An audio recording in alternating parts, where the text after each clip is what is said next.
Welcome to another SPbN production. The following is rated for mature audiences and may contain graphic themes that will be distressing to some viewers.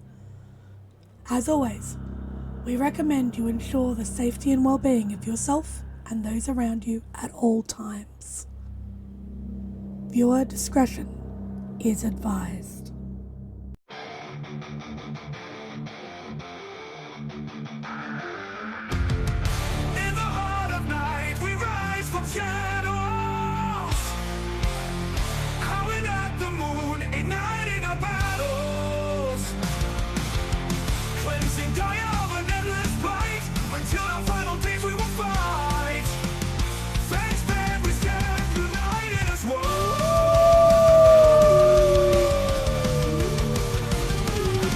Evil spirits lurking with horror and dread.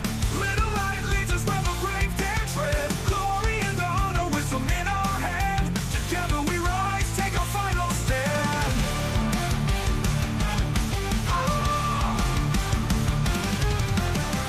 Everywhere we run, the wind is at our back. All the world's forces we will track. From the depths of the ocean to the clouds in the sky, vampires tremble as we learn to fight. Rage across Tampa, in this fight we'll stay. Evil spirits lurking with horror and dread. Little light leads us where the brave dare tread. Glory and honor, wisdom in our hand. Together we rise, take our final stand.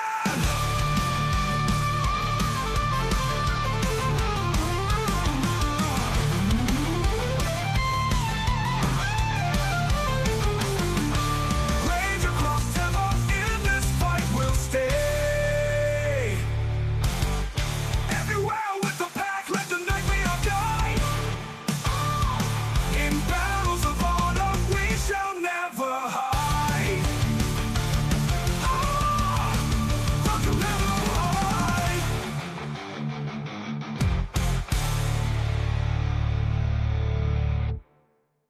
Good evening and welcome to the St. Pete by Night Entertainment Network. St. Petersburg by Night is a World of Darkness role-playing community originating in St. Petersburg, Florida. My name is Kent, also known as Kent on all social media, and I will be your storyteller tonight. It's Friday night, and you know what that means. It's time for Hounds, our Werewolf the Apocalypse 5th edition chronicle set in Tampa Bay, Florida, where a pack of young Garou have traveled from Michigan to assist the Sept of the Evening Star in combating the forces of the worm, both physical and spiritual. You can follow St. Pete by Night on all of the social media listed in the description down below, and you can join our community by following that Discord link where you could take part in one of the many activities we have running all month long. We are now offering for players to run or play in 20th Anniversary or Chronicles of Darkness games as well, so head on over and join our community today. Now, let's introduce our players. Players, go ahead and introduce yourselves if you please. Hi, everybody. Welcome to Season 2. I'm Nikki, and I will be playing Delphine Ruin Speaker, the Silent Strider Theurge. Hello everyone, my name is Jay, your favorite prima donna girl. I'll be playing Forged from Failures, the Bonar Ruin. Hi everyone, I'm Lilith, and I'll be playing literally just a girl, Juniper Kameen, Ragabash Black Fury. Hey, how you doing? I'm Navers. I'll be playing Kelly, the Ragabash Children of Gaia. Hey everyone, my name is Ben, and I'll be playing Raymond Gorn, the Ghost Council Philodox. Hello. My name is Echo, and I will be playing Will-O-Wisp, the Lupus-born Galliard Children of Gaia. That's right, it is a new season here on Hounds, and you may recognize some new faces have joined the chat, so to speak, and we are going to have a bunch of new stories, new drama, new trauma, all of the kind of things you've come to expect from the Tampaverse. But before we get into that, I'm happy to announce that we now are offering Ko-fi memberships that give you a chance to see beyond the veil behind the scenes of what makes the Tampaverse tick. So So if you head on over to Ko-fi in the link down below, you can sign up for a membership as low as $5 and get access to exclusive content like the Rosebud Thorns from tonight's session. So go check that out, go sign up, and help support this channel and this community in a way that we will be ever grateful for. But let's get into talking about why we're here. Hellhounds.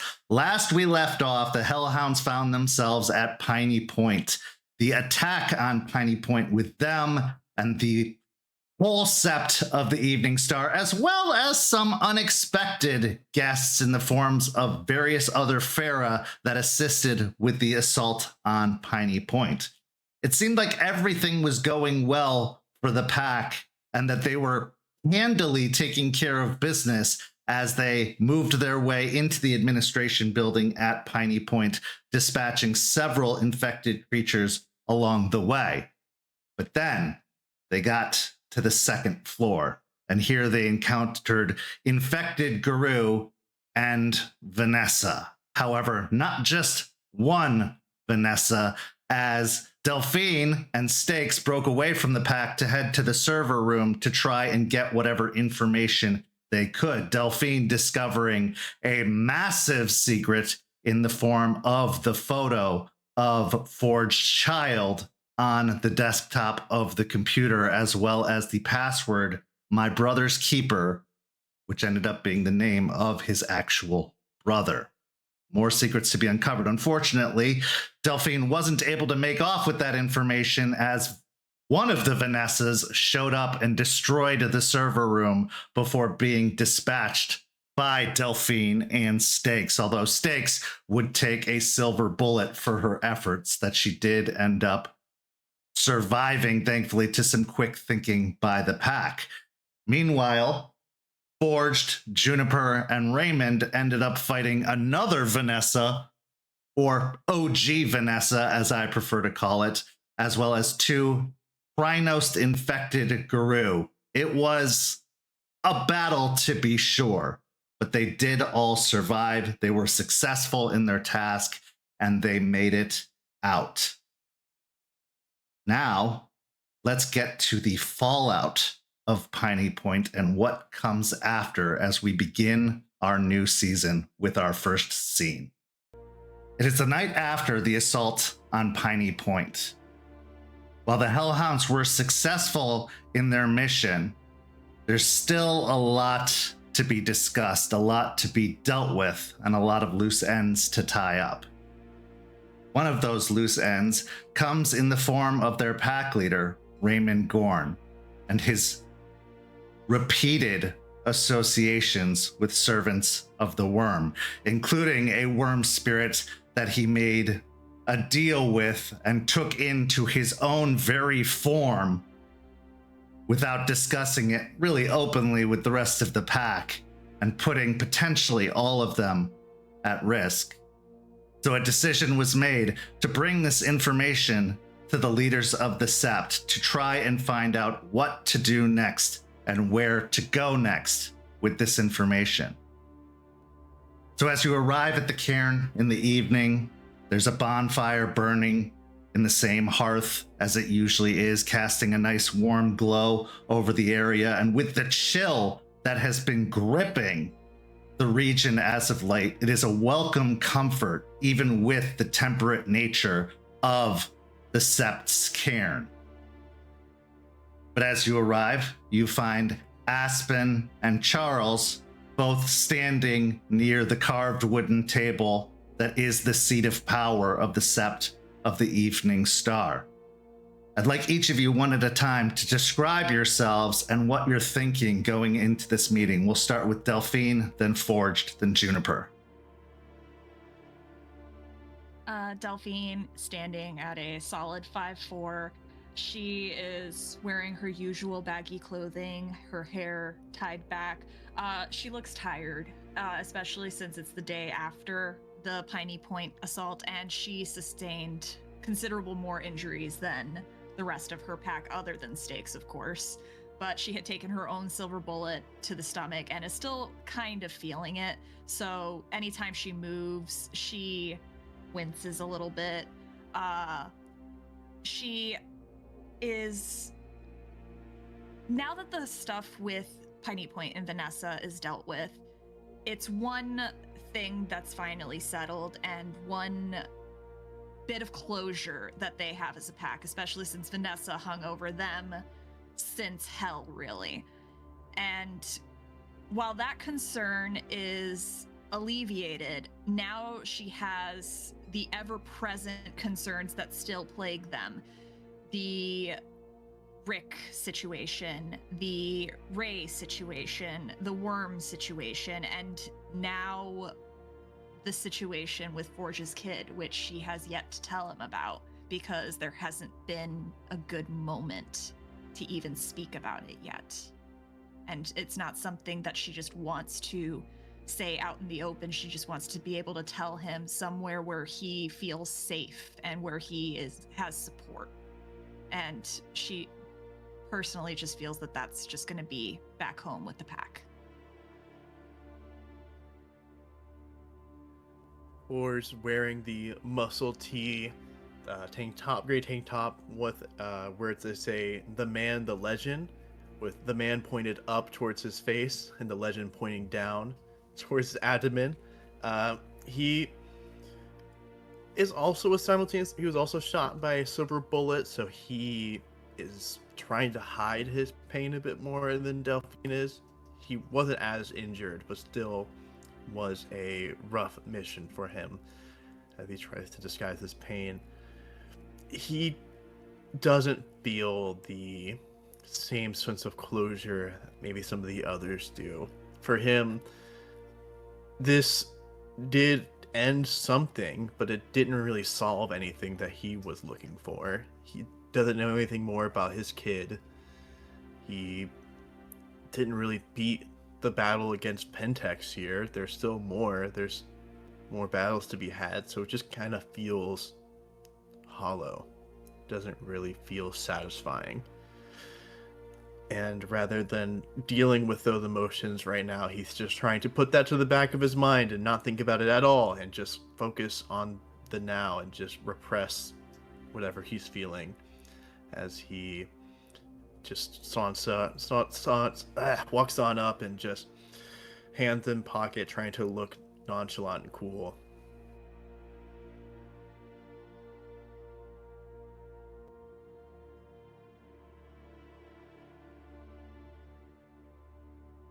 Juniper is still processing through everything. She is still banged up pretty good from Piney Point as well.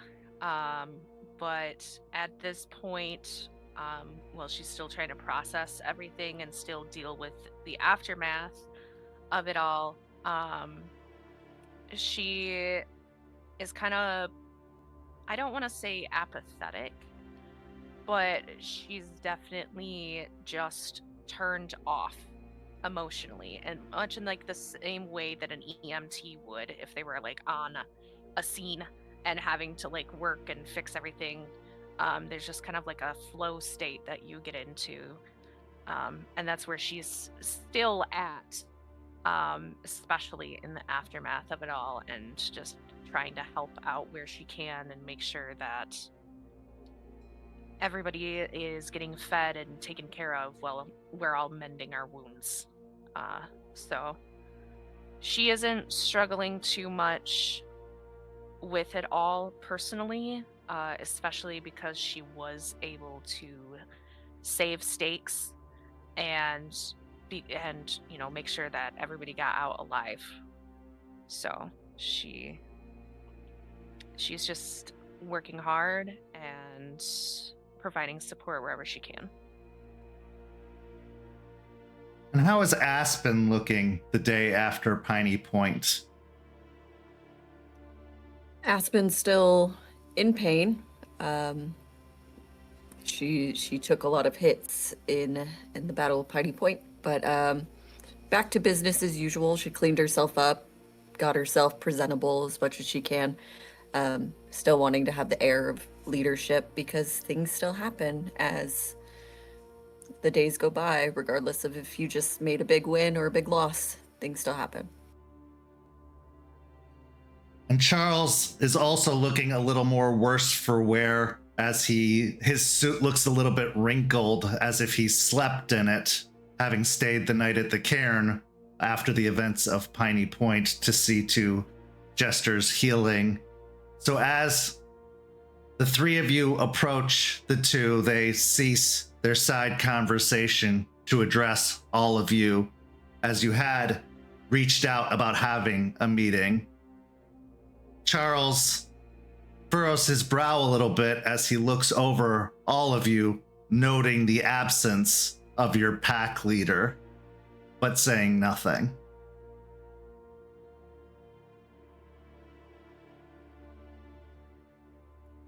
Aspen will look at the three of you.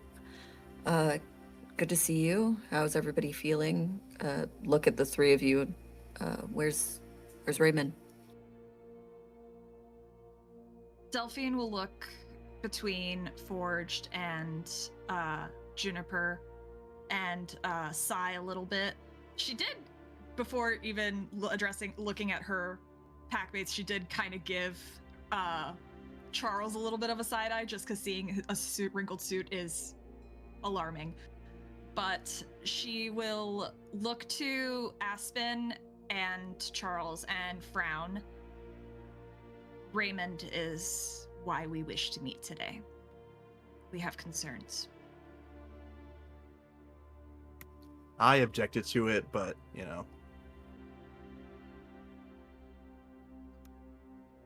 It's not talking shit about them behind their back, Forge. Already explained, we're just trying to figure out how to talk to him in the first place. Okay. Well, if there's something concerning, please elaborate.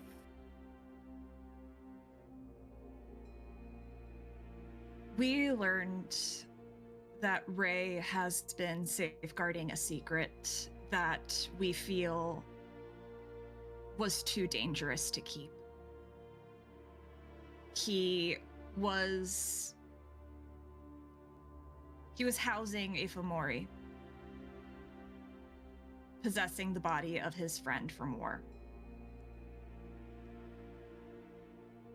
And now that it's come to the table,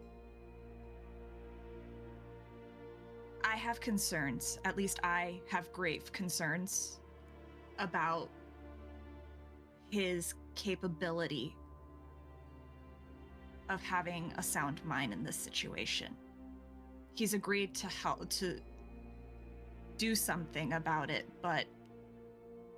And she pauses and thinks on everything that she's experienced, how that others in the pack have experienced, and how emotion doesn't always lead to logical decisions in the moment. And she'll cautiously say,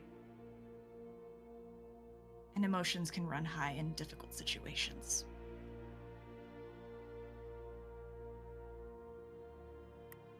Aspen will look over to Charles as Wormfoe and Warder and allow him to speak.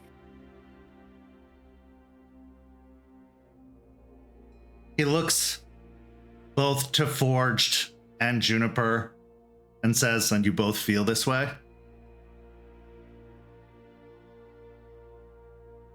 You see Forged, arms crossed right now, not looking too happy about the situation, kind of tilt his head side to side as he contemplates what exactly he should say. Because on one hand, he does have concern about Ray, about what he's doing, because it is kind of fucked up and does put us in danger.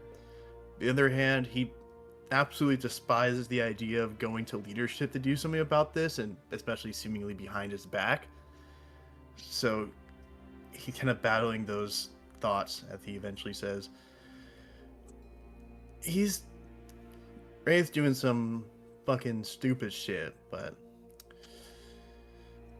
I don't know, man. I mean, he might be able to figure it out, but he's gonna definitely need help. And he's definitely not thinking straight and thinking that everything he does is on him instead of the rest of us.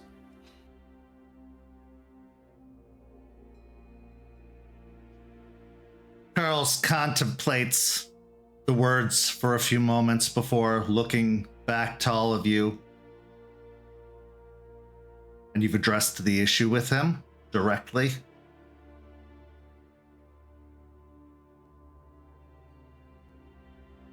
I slowly look over to Delphine. I pipe up. Yes, when he told us about what was going on, we had a very intense conversation about all of it, and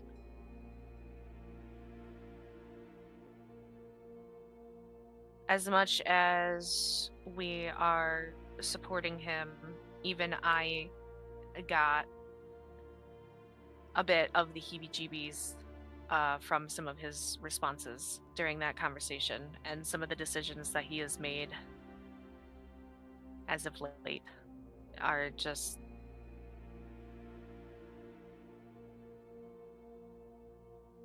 I'm personally just worried about him. And I am also worried that when push comes to shove,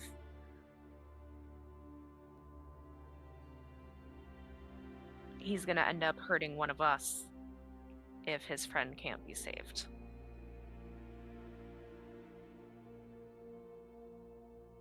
So I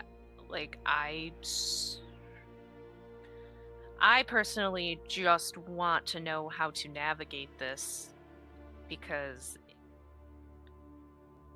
none of us have ever had to deal with this before, and it's such an intense and complicated situation that we just kind of feel like we're in over our heads a little bit with it, and we literally just need help with it all. Everybody can see that Juniper is just getting kind of like super awkward talking about like the emotional intensity of all of this, and that it's clear that she still doesn't have a lot of experience in dealing with the emotional depth of most people. Do you believe Raymond is no longer fit to lead your pack? Are you questioning his ability to lead despite the success of the last 3 operations your pack has taken on?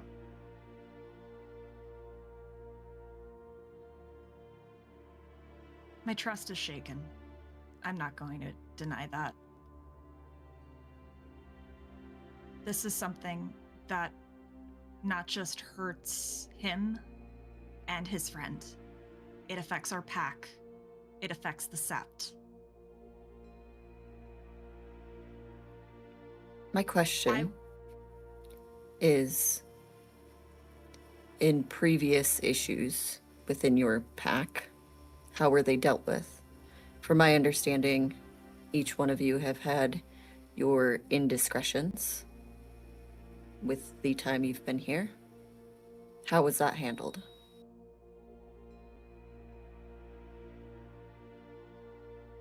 Like this. Talking to each other privately, trying to figure out how to confront the person that is the problem or whatever issue is at hand, and then confronting it. So this is why we're here now, to get advice on how to confront this in a way that won't severely affect the strengthening bonds that we have as a pack, and also won't make Ray feel like we are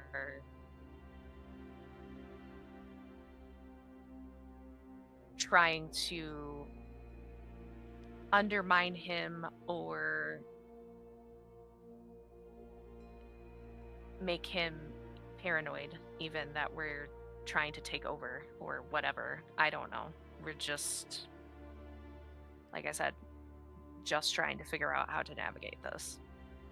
The situation wouldn't be happening right now for, I believe. We had the conversation, all of us as a pack, with Ray when he told us about the Fomori, but then my confidence was shaken when he made another deal with a worm spirit. Right. No, he does seem to be struggling with discernment as of lately. But that doesn't change his leadership qualities. I also question, if this is so concerning, why not bring him along? That's what I was saying. Because we're asking, like, how to even bring it up. We just, like, bring him here and just shove him into the hot seat and be like, this is an intervention or something like that. It's not going to go well. I don't know how to address this without it feeling like I'm breaking the litany in some way. Because I don't want to feel like that, but, like, we're not supposed to challenge our leader during wartime. We are in wartime. However, our leader is making questionable decisions. It's things that concern us, that affect us, and that, like I said, affect the Sept.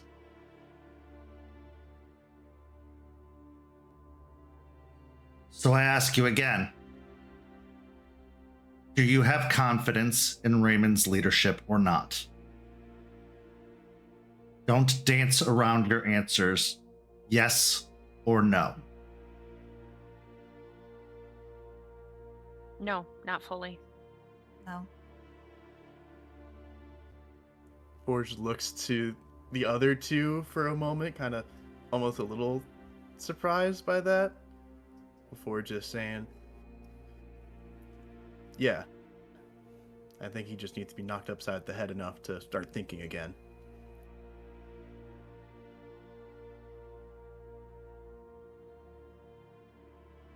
Then do it. Challenge him.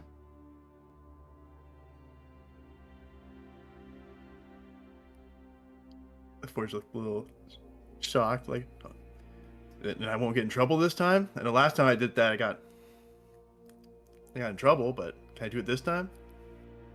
Don't forget the rules of challenges. If you decide to challenge him, he chooses the stakes.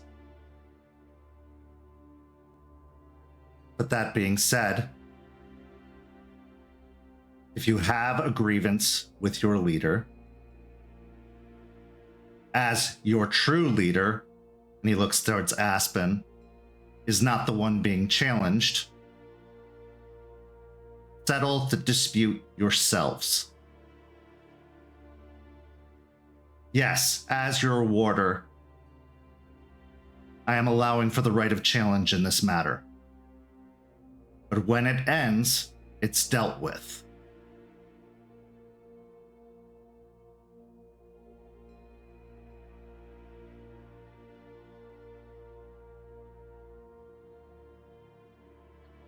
And say one of us fails the challenge and Raymond is set as leader, and we get to the moment of fully figuring out this situation, and he orders us to do something incredibly heinous to get his friends back. Do we just blindly follow that, or? That's a concern of the Sept as a whole, with the Fomori within the Sept's midst in some way. So I would like it brought to the attention if there's something heinous that does happen or that is considered. But she kind of furrows her brow at Charles. What is your end goal with all of this? To convince him otherwise? To challenge him into submission? What do you see as the end goal? Not letting our pack leader lead us directly into the shit show that is Pentex and whatever Black Spiral Dancer bullshit is happening. Because he's already walked us directly into that by not telling us anything about his little Fomori friend. And it's exasperated into everything that we've been dealing with. So, just trying not to allow him to, completely spiral down and take us with him. I want my pack safe. I've had my differences with Juniper and with Forged and even with Ray. I wouldn't want anything bad to happen to them involving the worm. I want them safe at the end of the day, and I even want Ray safe. That is why I'm concerned. I'm scared for him.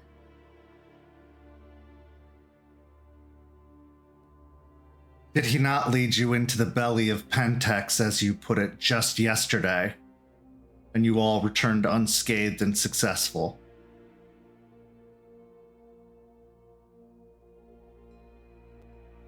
I'm worried for him and his decisions for himself. He is leading himself down a path of destruction, but we're not just going to sit back and let him go down that path. But I don't want any one of us to get killed trying to save him from himself. I don't disagree. You have grievances, and your grievances are valid. But what do you want us to do? What do you expect us to do? To back your claim? To authorize a challenge? Because you're not wrong. Those that deal with the worm directly should be dealt with suspicion. The question is, has he earned your trust? Has he earned your loyalty or not? Because if he has, in any small capacity, then you should afford him the ability to defend himself.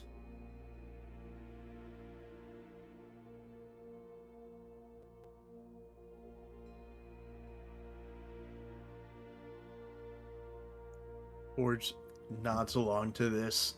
For not very often does Forge agrees with Charles, or even shows that he agrees with Charles, but this time he very obviously agreeing with what he's saying and not responding as much, but still kind of nodding to it.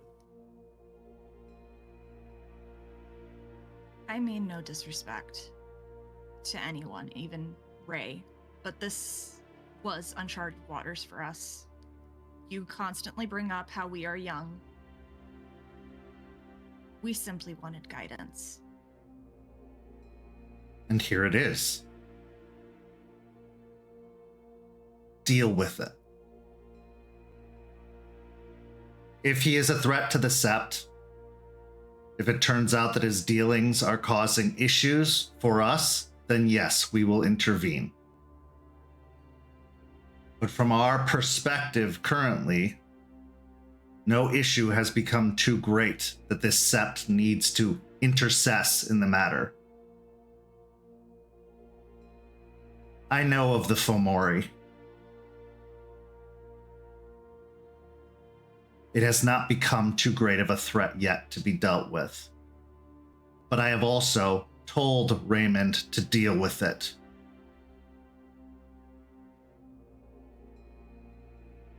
And how long have you told him to how long have you been telling him to do it?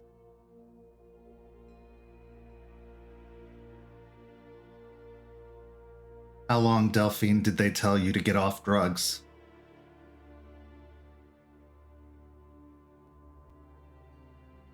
She gives him she meets his gaze and does give him a bit of a glare, but ultimately just shifts her gaze away.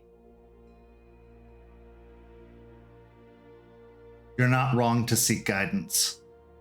As you have said yourselves, and we have said many times, you are young. But this is a pack matter. If you question his leadership, he needs to be told such. If you believe he's no longer fit, he needs to be challenged and replaced. This is how our politics are done, for better or worse.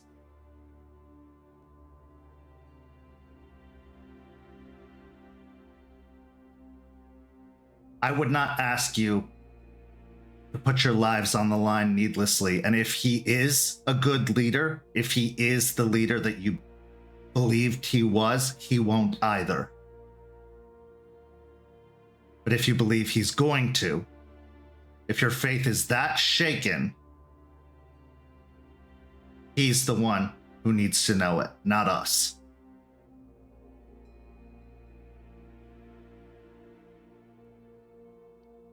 Also, we need a time limit from all of you on when his dealings will be taken care of.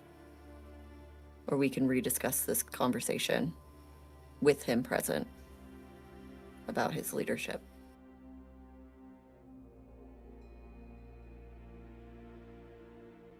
So speak amongst yourselves. My suggestion is speak amongst yourselves and with Ray. Give him that ability to redeem his issues. But if he can't, if you all can't, then we discuss this again. His leadership, your pack, and where you go moving forward.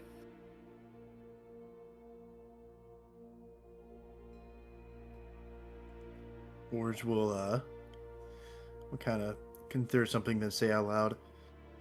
So, random question.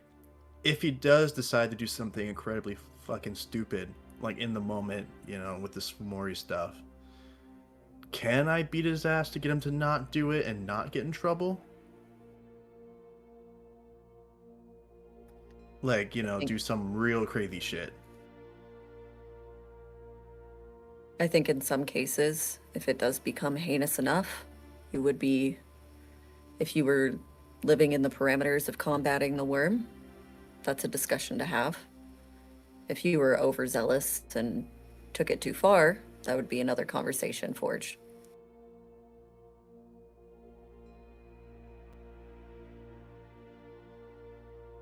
Okay.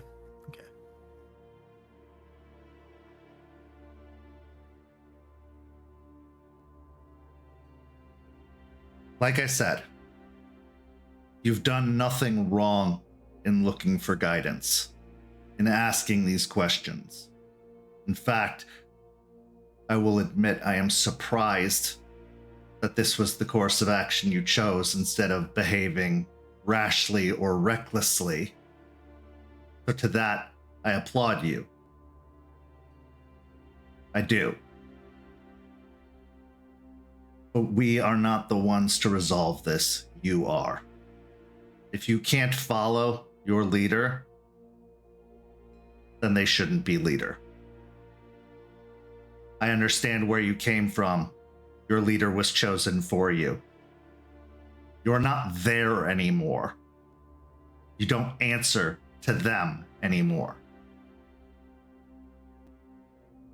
You choose your leader. You choose to follow.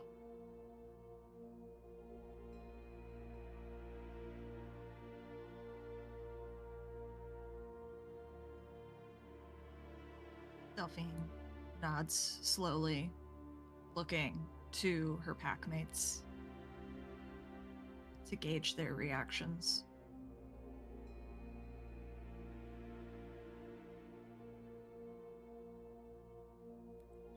Forge is kind of almost got a little happy how this turned out, because like I said before, Forge does not like going to higher ups or leadership in anything.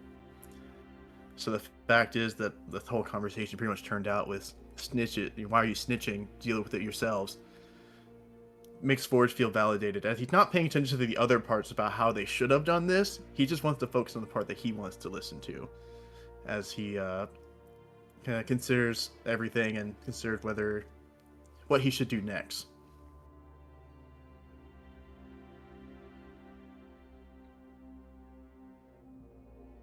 Juniper's face has hardened with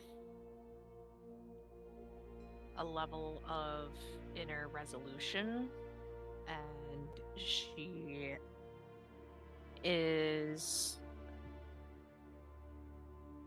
internally going down a list of how far she will go to make sure that everyone in the pack is safe, including Ray from himself. So, if you stare closely enough, you can see her eyes kind of darting back and forth a little bit, and she looks like a little distance away as she's just internally ticking off everything that she might have to do, no matter how insane it is, just to keep the pack safe.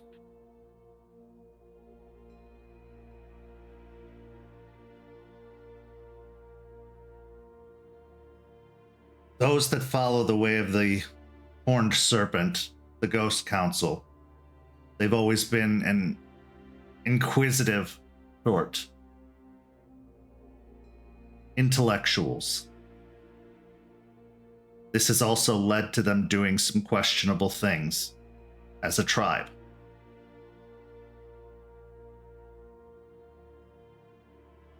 Perhaps Raymond is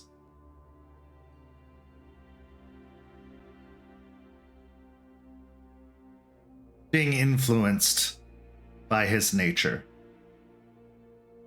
The question is it worthy of the benefit of the doubt or not?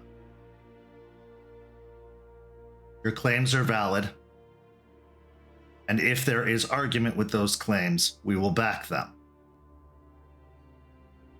But you need to handle this, because if you can't, who among you is fit to lead, if not him?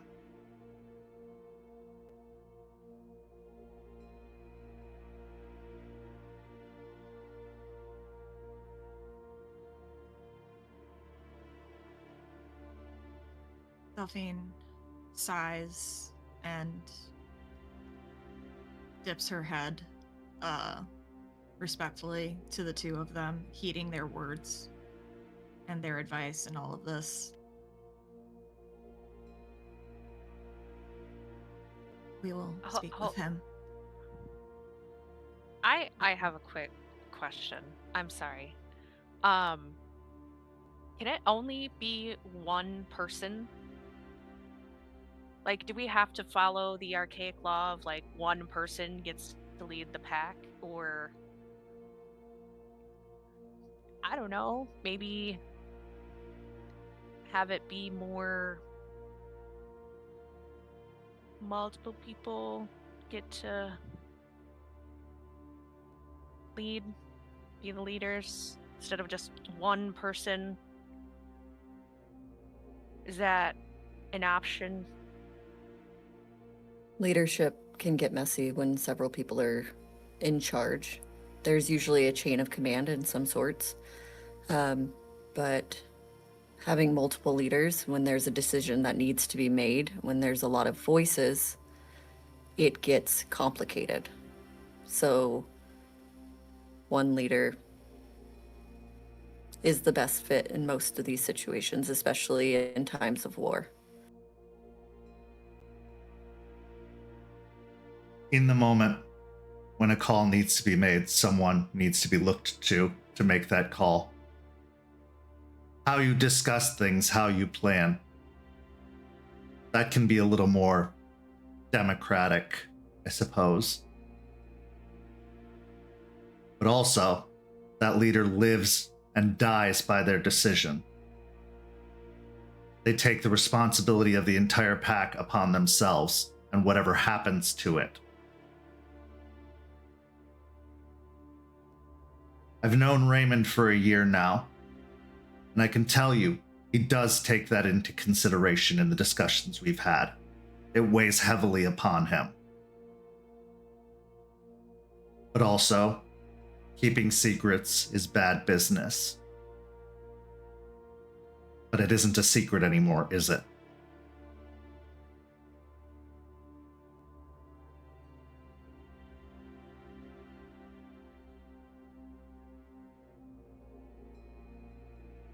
We'll speak with Raymond.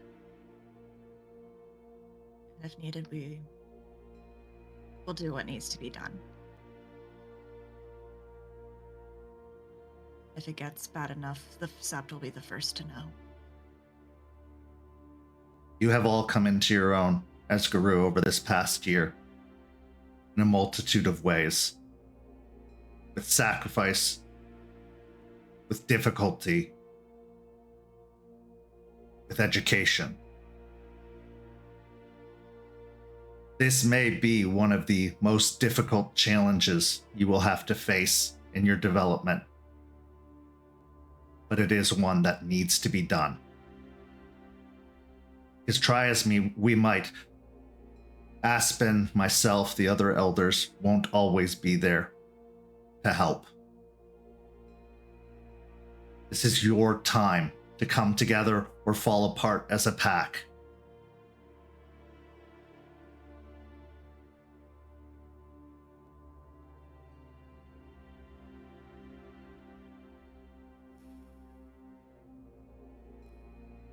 I commend you all for what you've gone through, for what you've accomplished. I think you guys have really grown as a pack and showed your worth within this Sept. And I think this challenge is just another step for you all as a pack. And I believe you guys can come through on the other side. Make no mistake. We do support you, all of you. And if there is a threat to this Sept, we will handle it. But you need to do this first.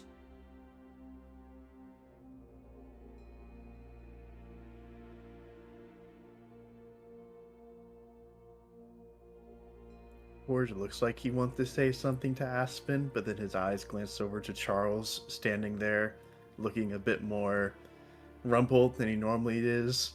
Looks back over to Aspen and keeps his mouth fucking shut.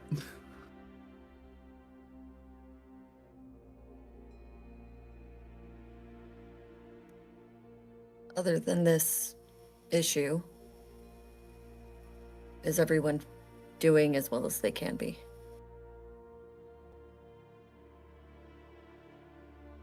A little bit banged up, but we're recovering.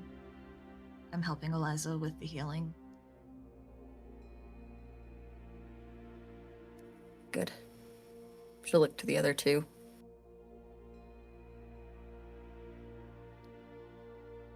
Yeah, what Delphine said. We're all healing as best as we can, and those with more grievous injuries are still doing well. And while Delphine is helping with the healing, I'm making sure that everybody's getting enough nutrition and taking care of themselves well enough. And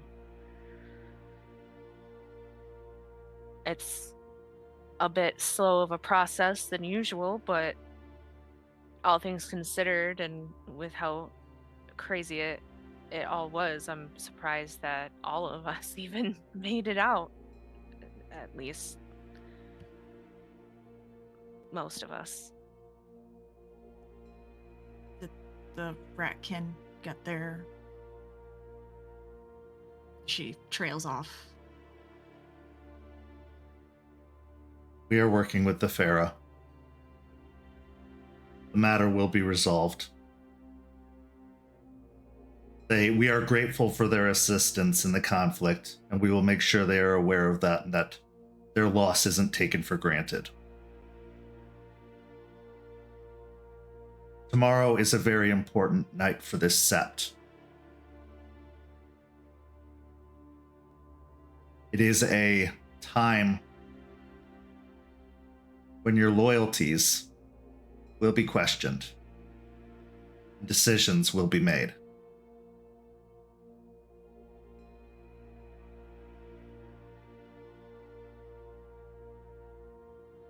You have done well, and what is being offered to you tomorrow is a great honor.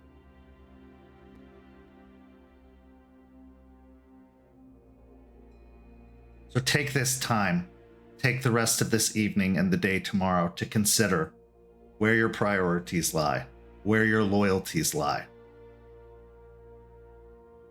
and what you want for your future as Garou,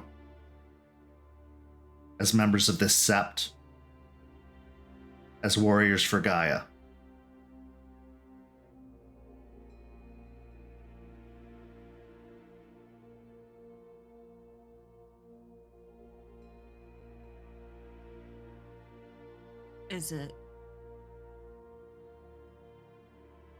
Is it a physical test? As she puts a hand over her stomach. It's not a test. It's a opportunity to connect with this Cairn, with this Sept, more than you already have.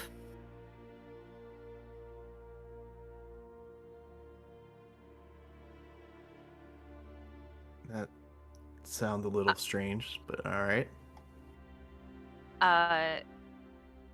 As Aspen says that, I am reminded of a conversation I had with Eliza about how some of the Sept members had pledged themselves to the Cairn.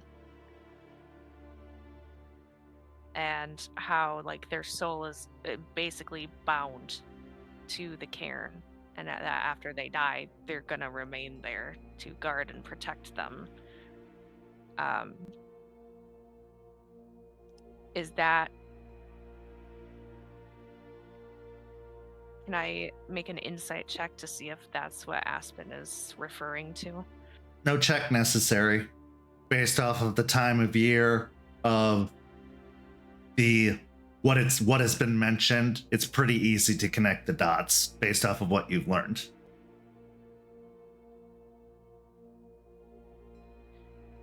As I remember and realize just how serious this is, my eyes will widen a little bit.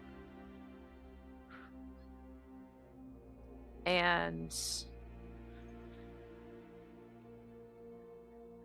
I will look over at Delphine and give her a facial expression of, like, I know what it is and we will talk. Delphine looks confused, but she this has been very vague, and she honestly has no idea what they're referring to. But she will look to she'll see the look Juniper gives her, and she'll just give a hesitant nod, kind of in the same boat as Forged.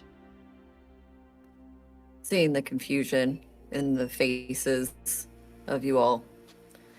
We have a connection to the Cairn. We've bound ourselves to it, and we're giving you that opportunity if you wish. It's not a requirement, but it's an opportunity for you all because of everything that you've accomplished over the year. But we can discuss it further tomorrow. You all should rest. Was there anything else you wish to discuss this evening?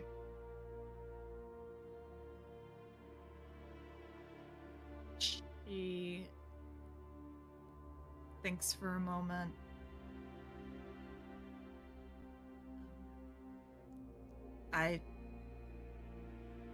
Just next steps. What's next? But that's a conversation that could be had another time.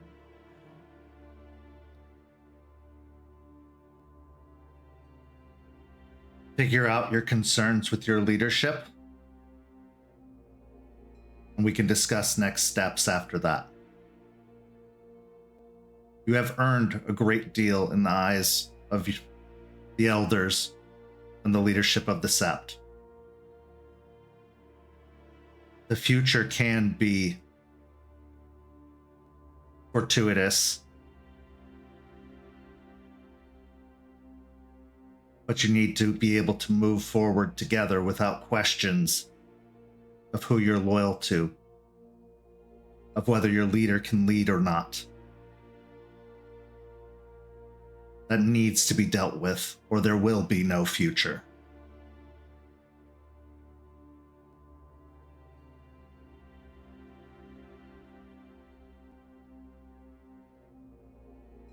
Understood.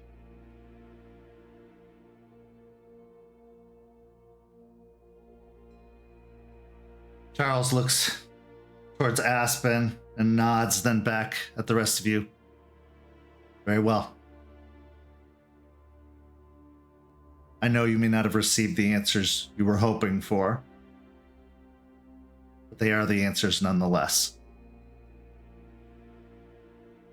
Go now, rest. Prepare your minds and your bodies for the future. We may have experienced a great victory yesterday, but the war still wages. And with that, he gives a nod of his head and then turns back towards the table where he has a few files out on the table itself.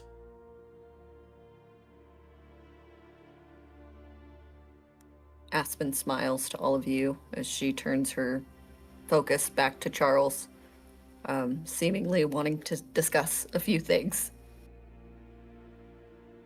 I'm nosy. Can I tell what it is from I'm over doing here? the same thing. I'm doing the same exact thing. You can give me a wits and investigation, but if you wish not to be obvious about it, it will be at a -2.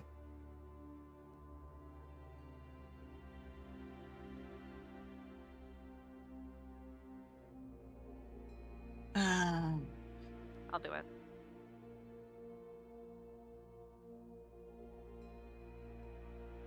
Force these two get nosy, and instead of being nosy with them, just kind of turns away and just starts walking back, just walking away from the whole thing, kind of seemingly preoccupied in their mind about some things. One success.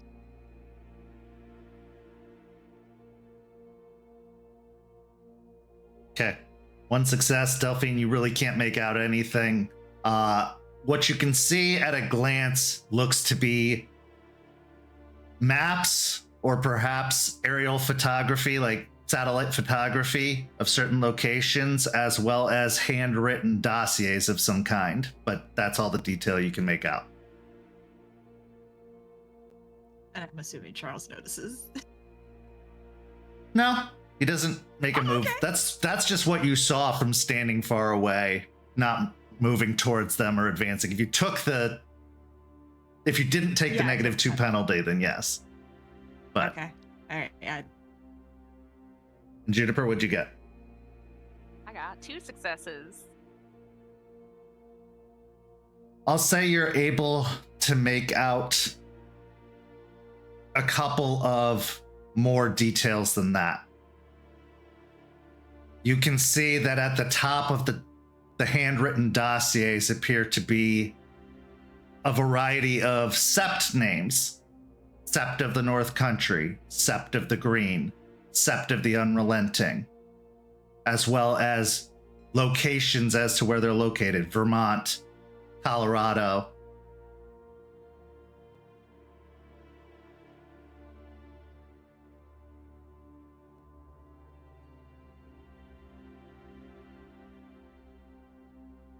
Interesting. I'm gonna keep that in my back pocket. Okay. So as you all go to depart, if there's anything you wish to say to each other, not in front of leadership, now is your chance to do so.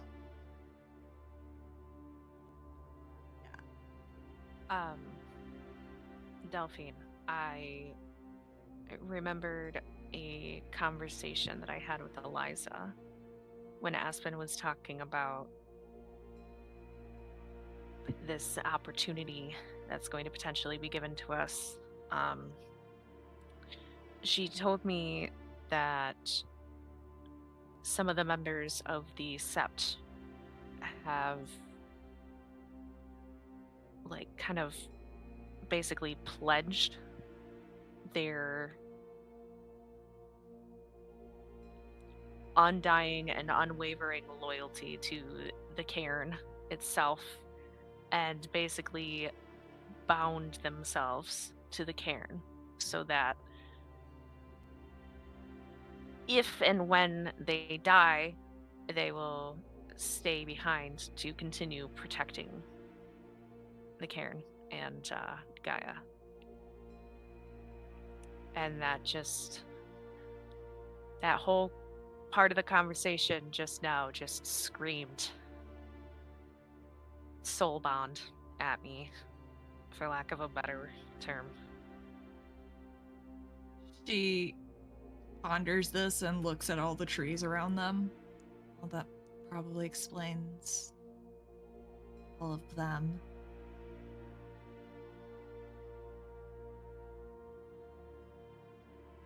But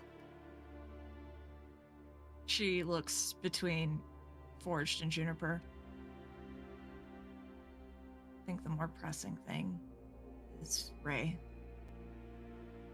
Do we want to talk to him before this? Before whatever this is? I think so. I absolutely think that we should talk to him. But legitimate question. Would any of us be able to do that position if it comes to it?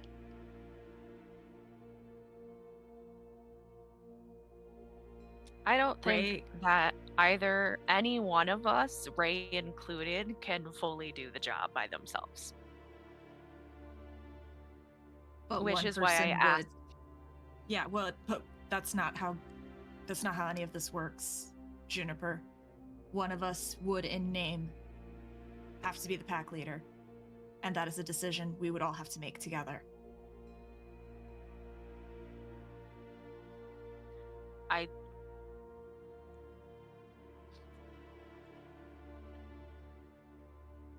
Then I think that it's something that we should all have a discussion about and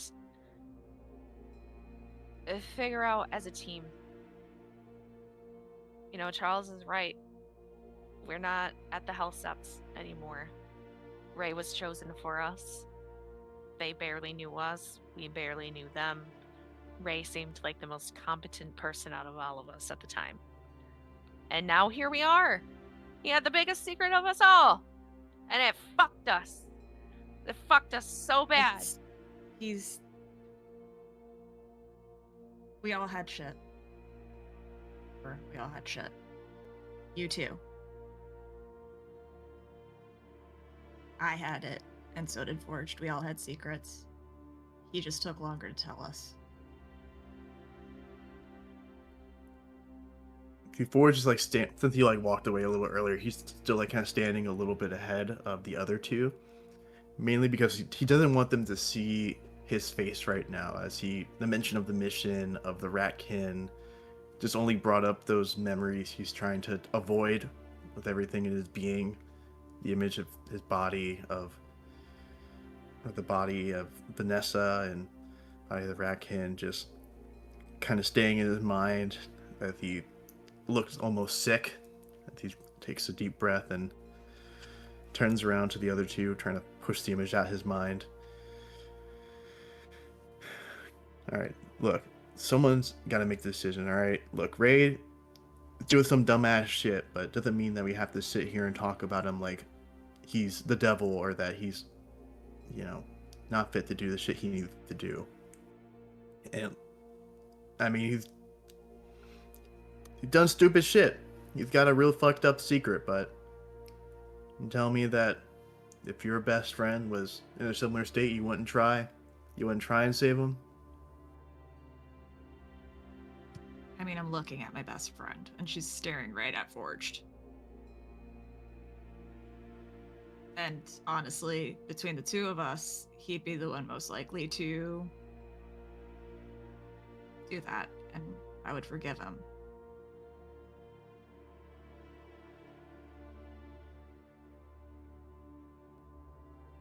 Gorge tries to suppress it, but there's like a little like happy smile that comes from that. Just like trying to stay serious in this moment, but like, oh, nice. But you'll kind of look, just looking at Juniper right now, just waiting to see her reaction.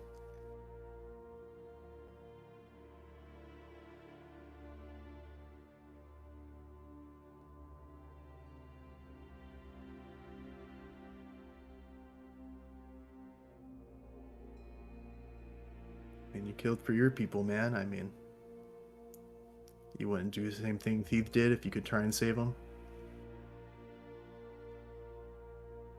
This isn't a matter of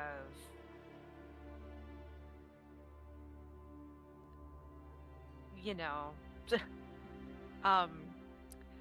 man, you know, I'm actually kind of struggling to have a response for that because it just low-key sounds like you're trying to excuse the potential of sacrificing people to get someone back now? Like, No, are we just what? no, he's not saying that. He's saying that we do dumb shit for the people we care about. We do dangerous shit for the people we care about. Yeah, you're right, and I get that. Trust me, I get that, and I am not saying anything like Ray should be horrifically punished or ostracized or kicked out in any way, shape, or form. I honestly just don't think that Ray should maybe be leader or be in charge when it comes to matters of the worm or his friend in particular at this time. We'll talk to him. Yeah, look. Dude has the right to decide what he wants to do with his friend, alright? You can't take that choice away from him. But if he decides to do something crazy stupid, then we can step in and do something about it. But we can't take the choice away from him now.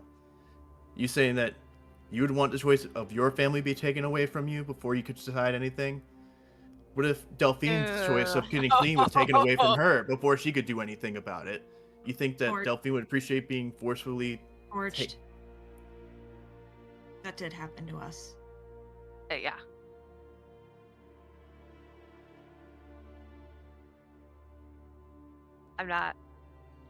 I'm just worried that Ray's gonna kill us to get his friend back. That's my main concern.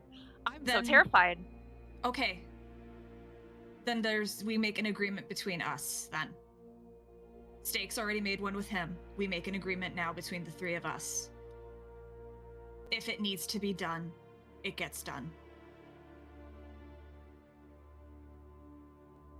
And we keep each other and Ray safe. If it all goes to fucking shit and there's nothing that can be done and Ray loses himself in that moment, I will take out the Fomori.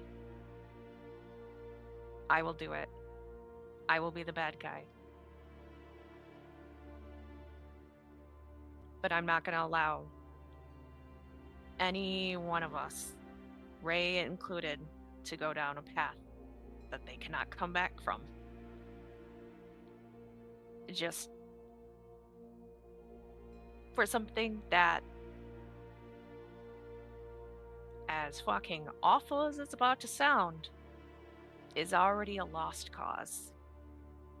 It would be so incredibly Ray agreed to the painfully right. useless. Ray agreed to the right. He agreed to it. We'll perform the right. See what happens. And we keep each other safe. I think that's the best thing we can all promise each other.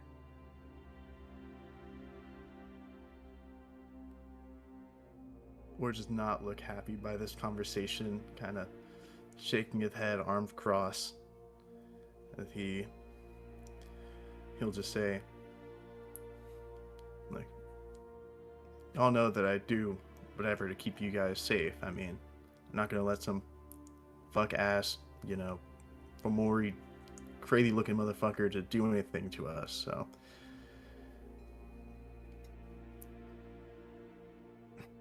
And just kind of, he's just gonna start walking away. He could say more, but there's no point at this moment. Let's go. Let's just talk to Ray, guys. It's our only next step. Yeah. What a fucking shit show. As you all depart the cairn, you think about what lies ahead. The leadership of the pack, potentially binding yourself to the cairn and the Sept. The future is unwritten, but it's still laid out in front of you, looming, inescapable, waiting. And speaking of Raymond, let's go see what he's doing right now. Raymond, you have had a lot on your plate, to say the very least, since you became the leader of the Hellhounds. Some of that is of your own doing, carrying burdens of the past, bringing them with you into the present. And some of that is the fact that it's just hard to be leader.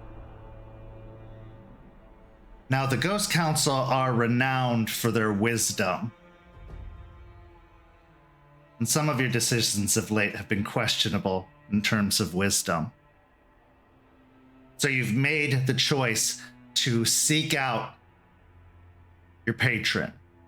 For the first time since your change, you wish to talk to them, or at least an avatar of them, to learn what you can and what you need to do moving forward, perhaps to get a little bit of insight into your current situations, perhaps just to correct your path.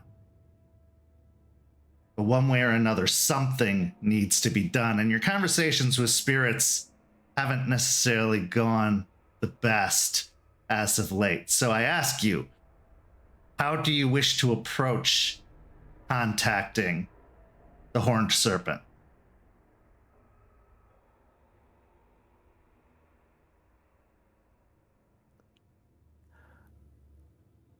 In this instant, I definitely want to approach it more carefully and more thoughtfully than what I did with Ember in the past. That's something that now, after some time, I regret. And I'm a little bit, I would say maybe a little scared to see what Ember is going to say or do the next time I interact with them. So I don't really want to make the same mistake. So I'm going to put a little bit more reverence into this, especially because this is my tribe's spirit. Now, one of the things you've been taught in your lessons with Eliza is the best way to contact spirits is to go to a place that would appeal to them, that would call to them. Maybe a place that they even take up residence sometimes on the umbral side of things. Fortunately for you, Florida is ripe with locations for that, known to have some of the most dangerous and largest snakes in the world, much to this storyteller's chagrin. You head out into a little bit more of the marshy area, not returning to the scene where you encountered the worm spirit, but into some place a little bit more pure, a little bit more taken over by the wild. Still within the greater bawn of the cairn, you eventually find yourself on very soft earth at the edge of a pool, a very deep pool of water, not big enough to be considered a pond or a lake, but definitely qualifying as a swamp. You can feel the cold reaching in to your soul. But maybe that's just the winter cold of Florida. Something that isn't too commonly seen. What do you do?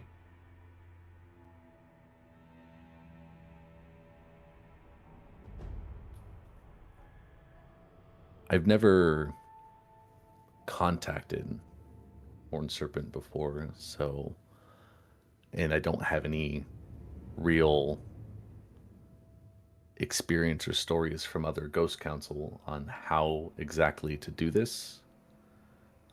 Even talking to packmates or anyone in the Sept, no one really talks about contacting their, tribe's patron. So at this point, I'm going to, I guess, connect myself a little bit more to the wild and put myself in maybe a little bit of danger to the natural inhabitants of the swamp.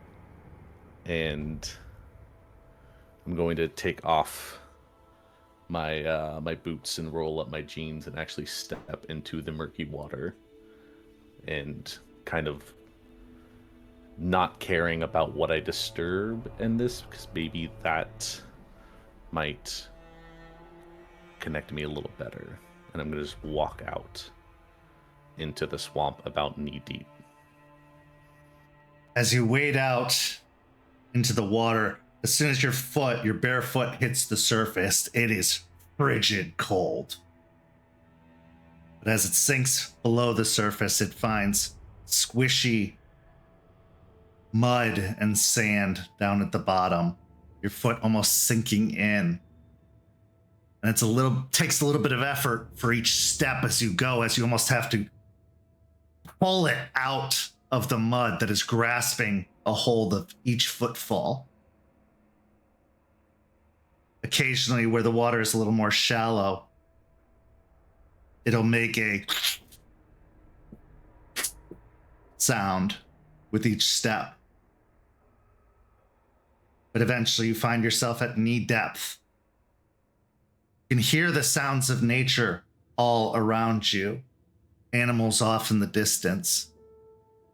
Maybe even some flies buzzing nearby. Not mosquitoes, thankfully, as it's not the time of year for them. But otherwise, it's quiet. Still.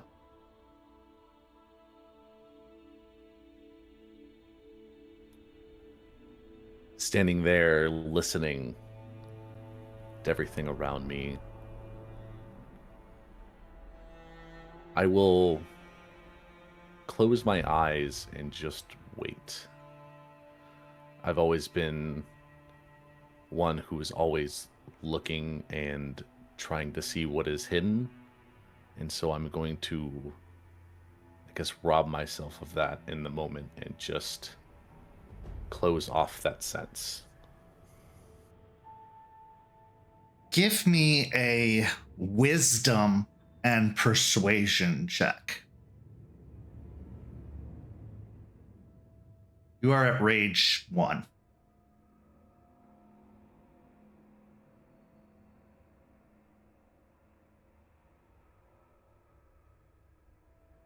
Three successes. As you stand there submerged, moments pass. An indeterminate amount of time are you spent waiting and waiting, keeping yourself centered, sticking to your plan. You've had to wait before. Your military training has taught you to wait for days if necessary. So you wait. And after you think you've waited more than your body will allow, as it gets darker and colder as the night progresses, you feel something brush against your leg. It startles you for a second, causing your breath to catch in your throat. But then you hear it.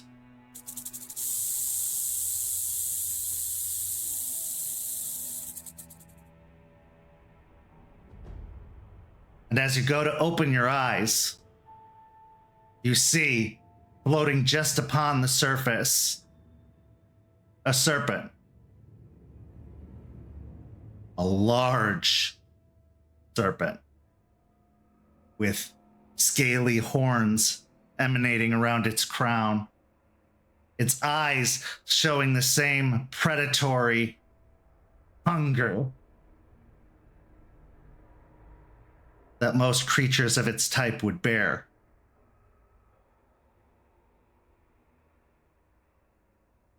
Give me a composure and resolve check as its eyes just continue to make unblinking eye contact with you in a very intimidating fashion.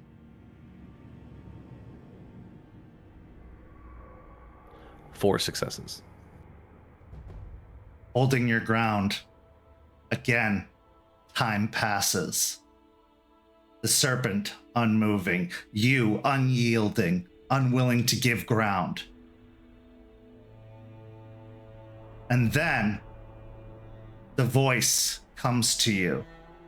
Not from the serpent itself, but from all around, in the water, in the woods. Maybe even just in your mind.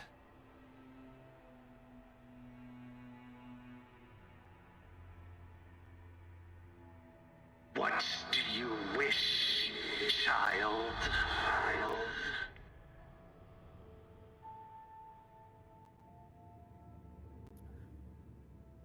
Hearing the voice echoing around startles me again a bit before I quickly compose myself, and still locking eyes with the snake floating in the water. I wish for guidance, maybe answers to things that I desperately need answers to.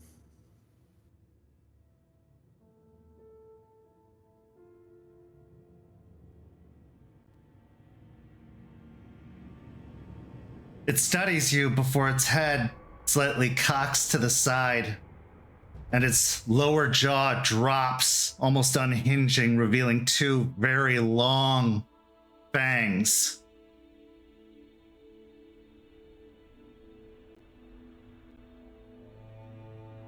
And your offering? Did you bring an offering?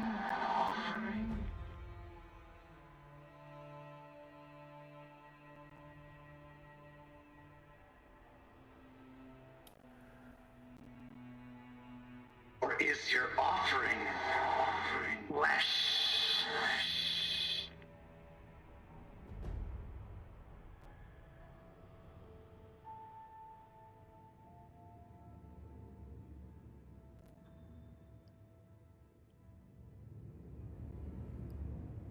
Ray has already had plenty of experience offering parts of himself to spirits. This time, the spirit is not as bad as who I've offered my body to before. So I will roll up the sleeve of my other arm that is not scarred, and I will dip it into the water.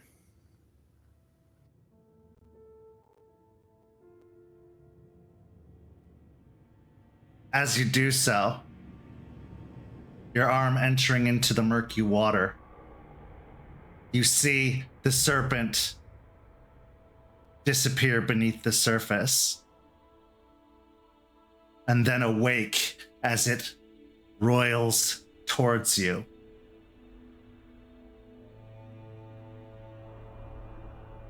And then a sharpening pain goes into your hand as it bites two of your fingers off of your hand, tearing them away. doing 1 point of aggravated damage to you.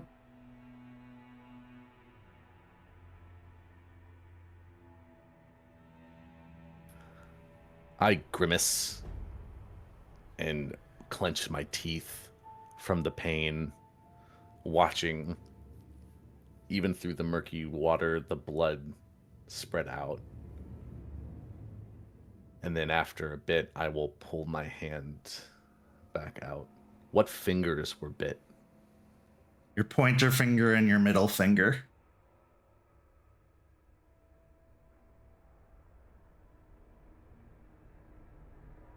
As the blood wells and drips into the pool from the open wound, are you doing anything to try and stop the bleeding? Because it is spurting quite a bit at the moment.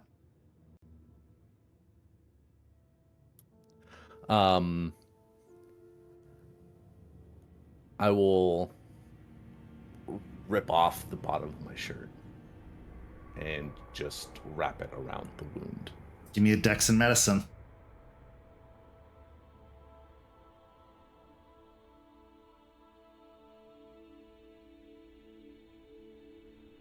Two successes. That's enough. You're able to stem the bleeding. It's probably going to need more help, but your supernatural healing, at least over the course of a couple of days, should be able to take care of it. The thing you're going to want to watch out for is infection.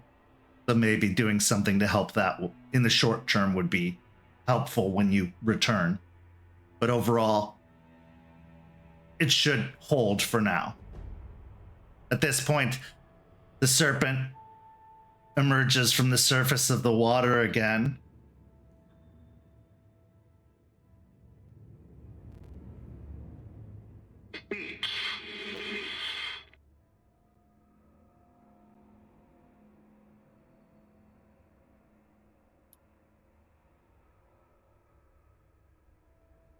I have a few things I would like guidance on.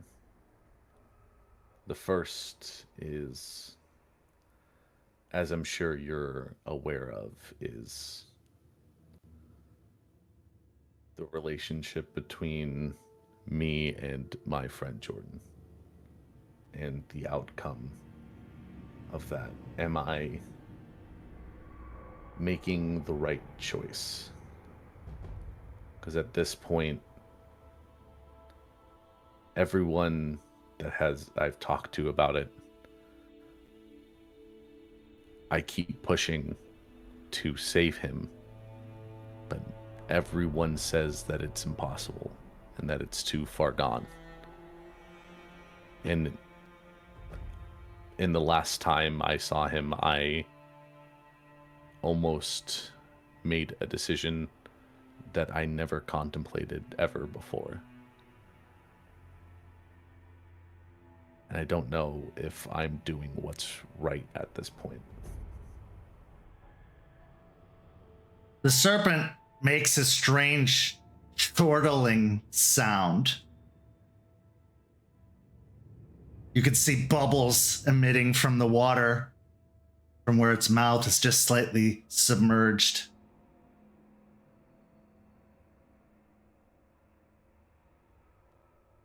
Nothing is impossible, Raymond Gorn. But everything has a price.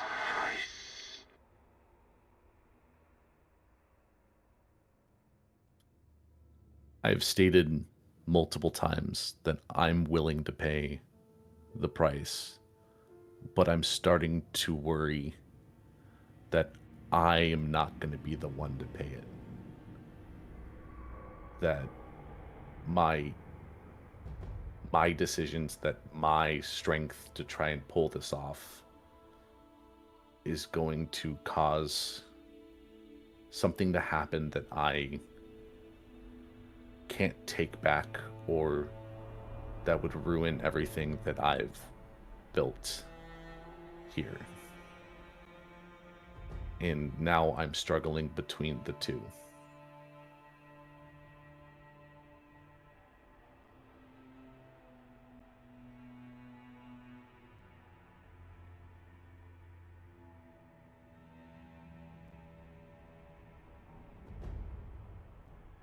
Does your pack love you?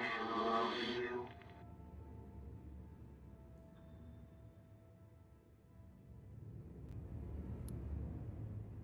I will stare at the serpent and pausing, not for thinking, but just for, I guess, a realization of the question asked, and my face will sadden a little bit. And then I'll say, I don't think that they love me. I think that there's some respect, but I don't think that equates love. Do you love them?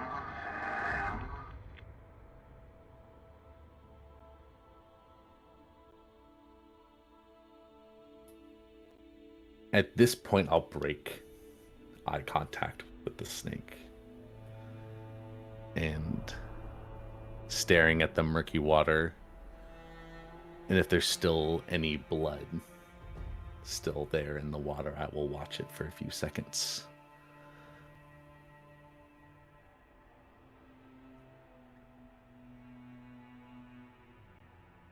I think in the way that I came to love the people I served with and care for the people that I spent time with overseas, fighting battles together and surviving things that at any moment could cause our death. I think I have grown to have that sort of love for my pack. There's a bond that's been made. At least I think so.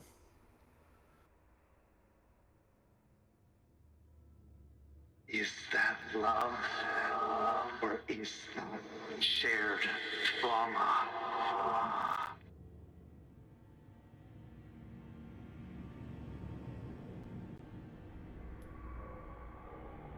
I'll chuckle a little bit and then raise my head back up to meet the eyes.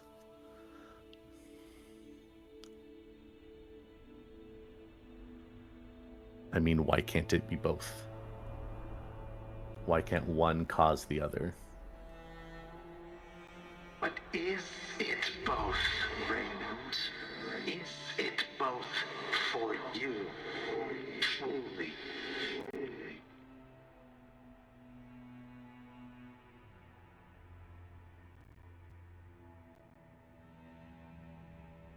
Almost as if in front of your eyes, the serpent changes. And before you stands, forged from failures. Yeah, come on, bro. Don't you love me? Especially knowing that I could kick your ass at any time?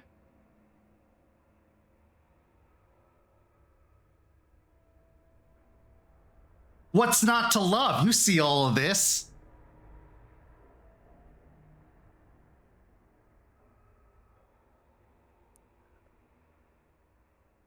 The serious response that I kind of gave, it fades a little bit and I will chuckle. Because before, when I first met Forged, and when, probably for the first 6 or 7 months that I met him and interacted with him, that would have annoyed me to no end. But it's become more endearing, honestly,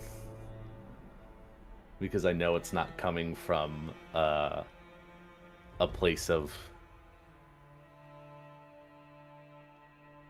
I don't know, like hurtful pride of like trying to make him feel like he's better than me. Maybe a little bit, but I know it's not all that. So I'll nod at this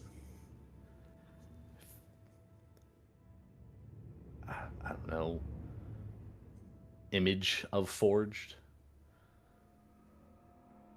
You know what? Yeah, bro. I guess I do. The shape changes again. And then in front of you stands Red. And me? Did you love me? Because you had a very funny way of showing it.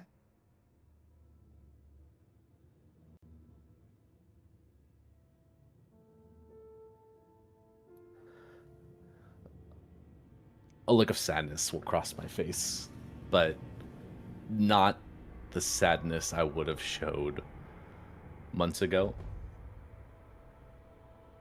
And I will look at this image of Red in his eyes.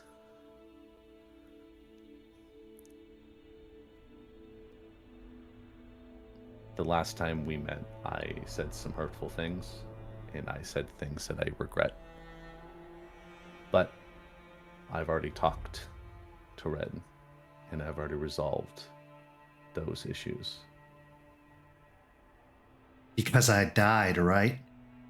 That's the way it was resolved. You could still be right. But never have to face the consequences of being right.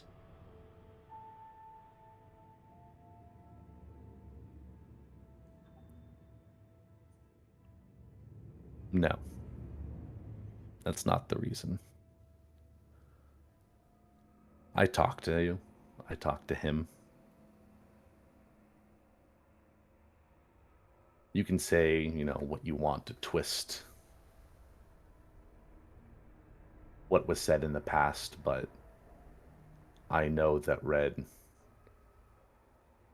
was good to me, and I wasn't good to him at times, but you will always be my first teacher in this life of Garou. And I respect what he taught me, and I will always remember the moments we had. So I do love you as a teacher. The shape changes once again. There stands Jordan. Oh, and about me. Do you love me, Raymond?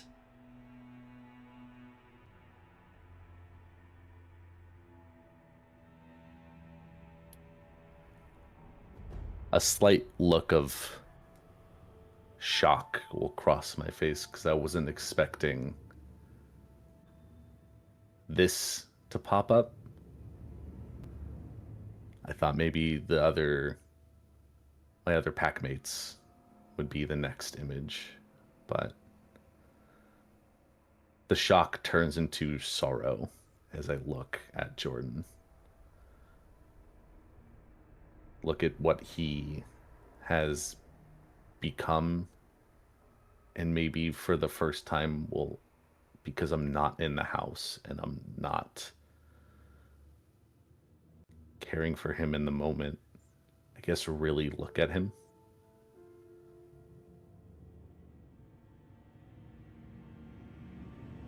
I have and always will love you. You were my first friend. You are someone I call brother. And all the memories that I share with you and all the moments that we had growing up. And your decision to join me on my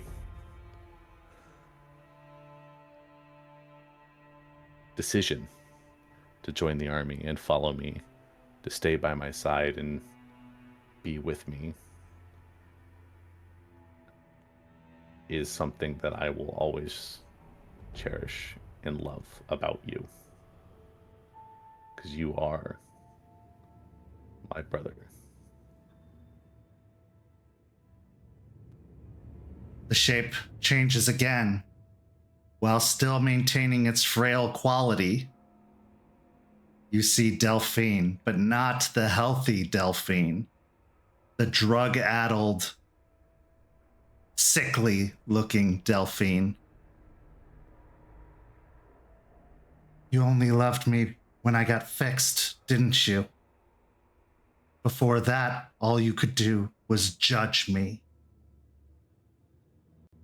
You loved. You would love no matter the circumstances.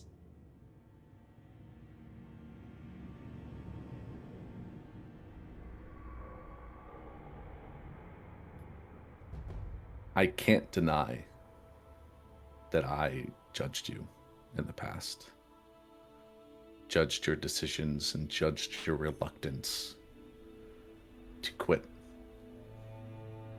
But even though you chose that path, I still came to you for your opinion. I still came to you for your insight. Because it helped you, Raymond. Your relationships are so transactional. What do you get out of it? It's for you. It's always for you. Your guilt, your fear, your absurd moral code. It's for you, not for me.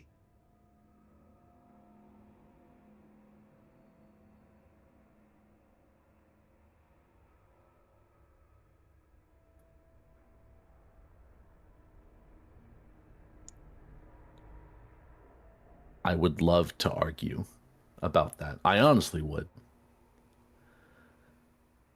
But every relationship I built in the pack, in some way, shape, or form, has been transactional. I think that's something we all, at the beginning, did. Some got rid of it early, but it's something that I've done even to this day. I don't know how to argue against that. I don't know how to correct that other than moving forward not to do that. So I don't know what to say to that other than I'll try to be better. The image changes again. Hair growing longer and curlier. As Juniper stands in front of you with the most mocking smirk on her face. You know what I like about you, Raymond?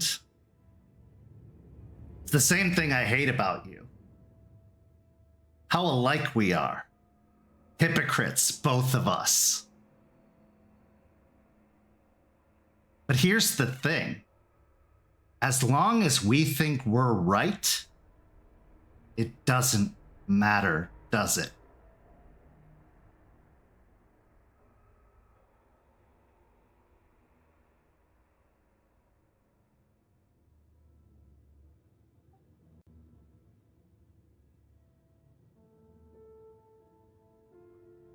We're not the broken ones.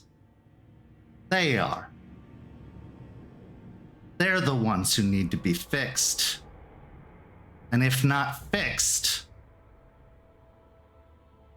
put down.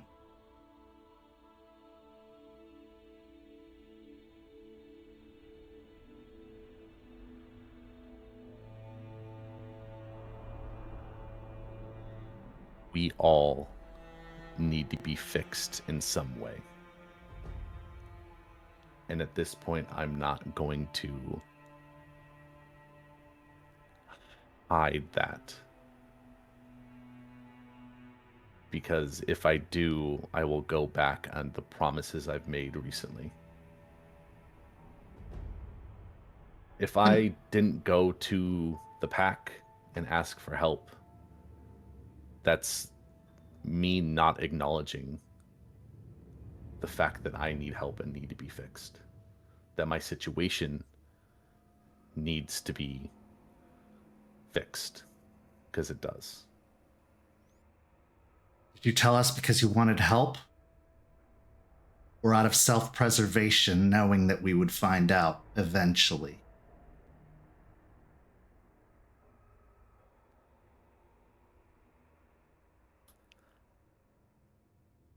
I will let out a small smirk a little bit.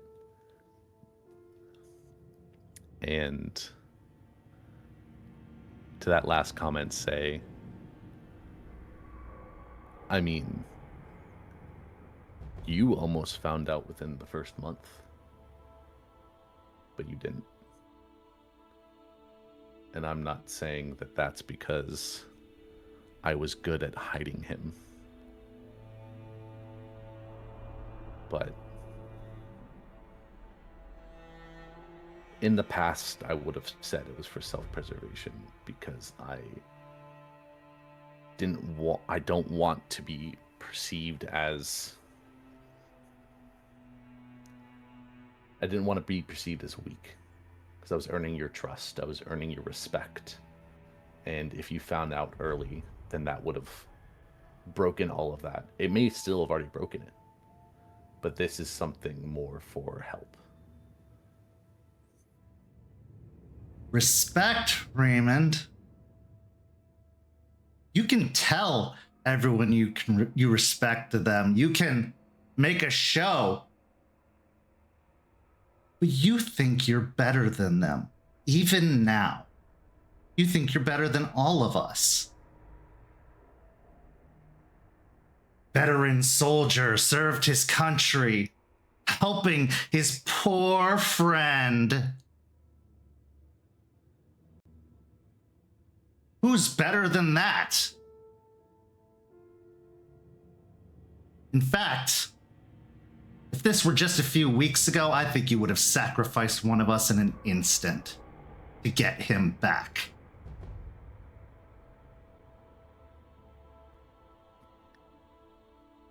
Weeks ago? No.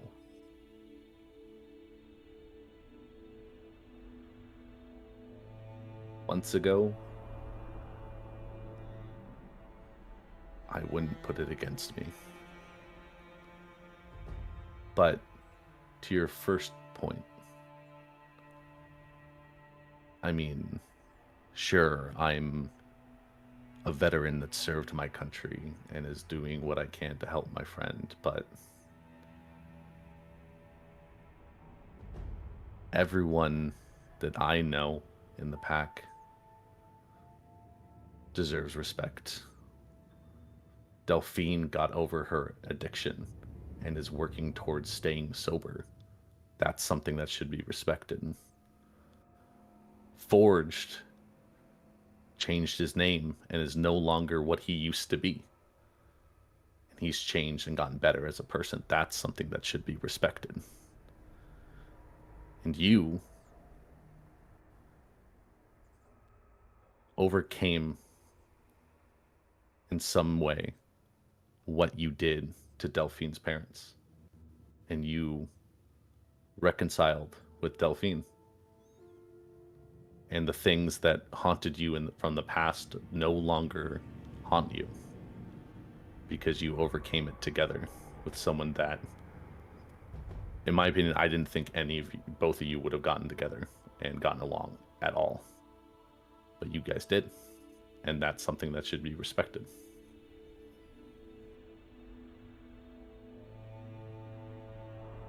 Only that helped with the hunger. But that's a whole nother issue.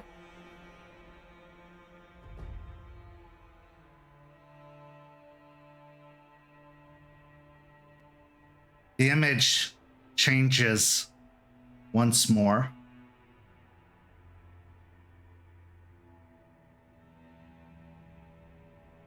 And Charles stands in front of you. Crisp suit, judgmental gaze. How long has it been, Raymond? How long has it been since I told you what to do? But you didn't want to listen to me. And then you asked the spirits and you didn't want to listen to them. How many times do you need to be told, Raymond?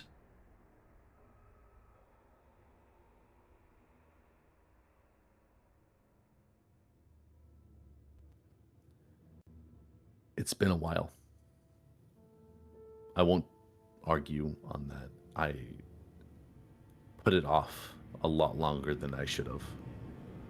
But I stand by what I said, where if I told them at that moment, it would have been more disastrous.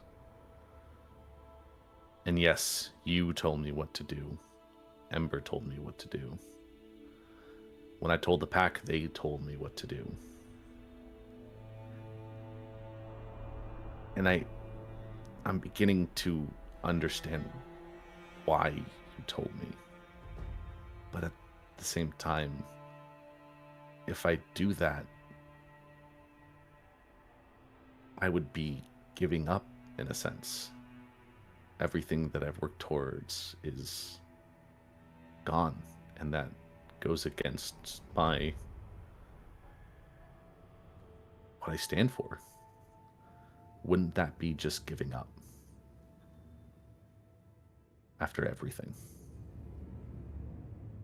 You can't give up if the game's already over. You take the loss and you move on.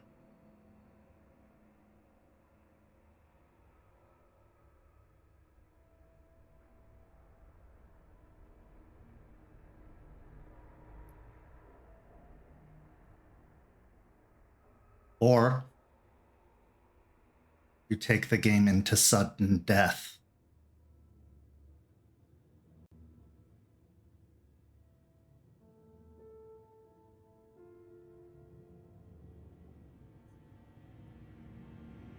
Problem is, I don't know if the game is truly over.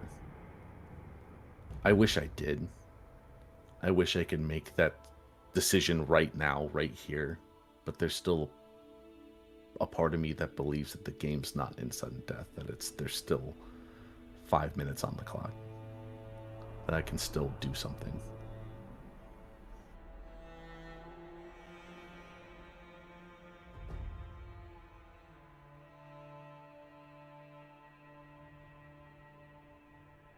Then I suppose the question is, who do you love more? Is it your Sept? Or is it your friend? Because one of them will suffer.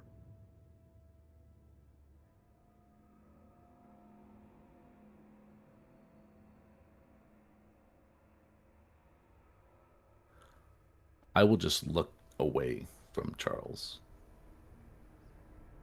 And because in this moment, I can't choose between the two right now. I don't know who in the instant I would love more.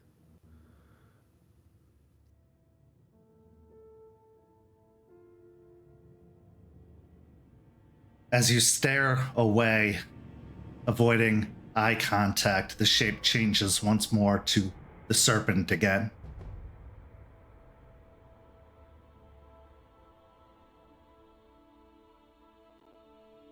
The time for waiting is over. You must choose.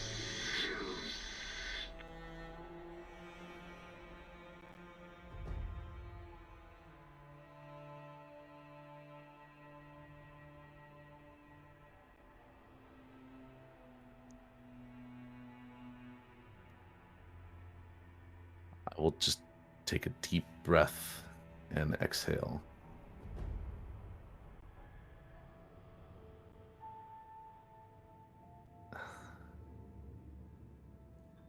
I choose to at least try.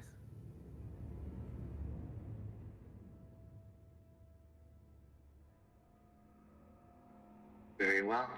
Very well. Try. But be prepared for the price.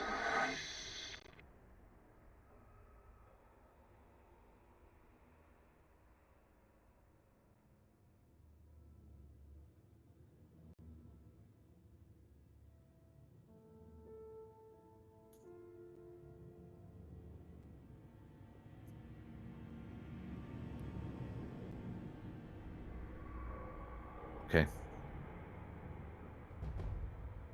I mean, I've said it, but I can't put as much conviction in it right now. You must. Raymond, enough sitting in the middle. Pick a side and stick to it.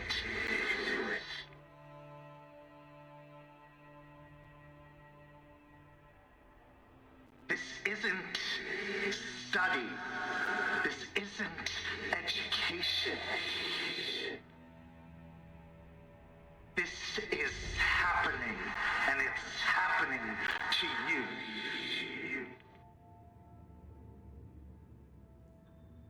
No, just do it.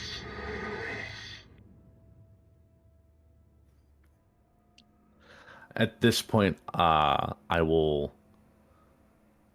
lock eyes with the serpent again and raising my own voice at the horned serpent yelling at me.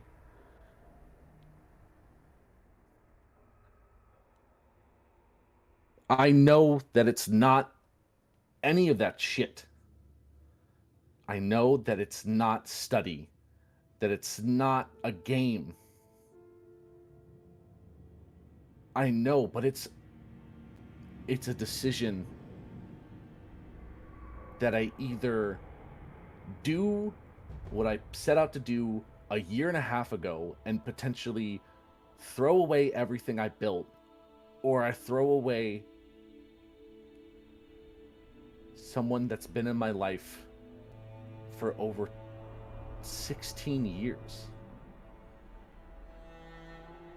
I know you want me to make a decision. I know you want me to make a decision right now. But I need just at least a little bit of time to think. Just not a lot. Another year? No, not a year. At least a week or something. Like, not just, I need some time. I need just time. How much time do you think you have, Raymond? Every moment that passes, it becomes less and less. Honestly, you're lucky he's lasted this long.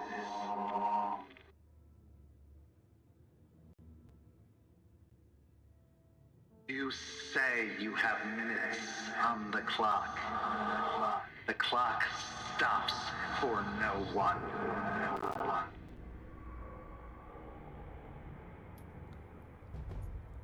I know that. I know. You have done your tribe proud. You have studied the past. But there are no more paths to find. Now you must walk one. The most advantageous one.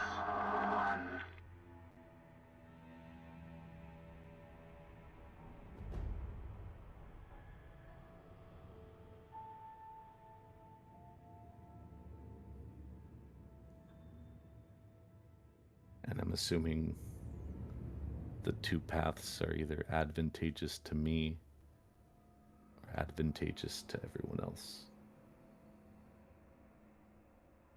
That depends on your perspective. Both paths could be advantageous to you. The question is, who do you want more?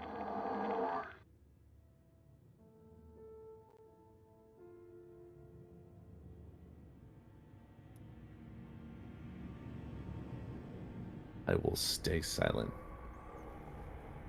as I stare at the horned serpent.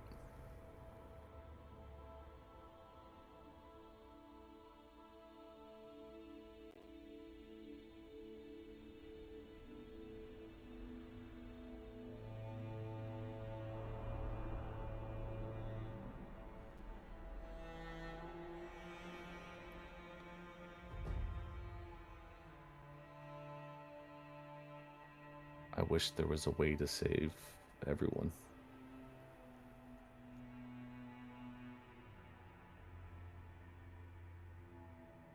So do all.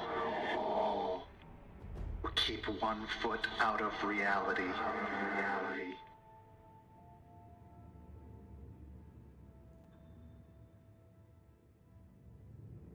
Someone will pay the price.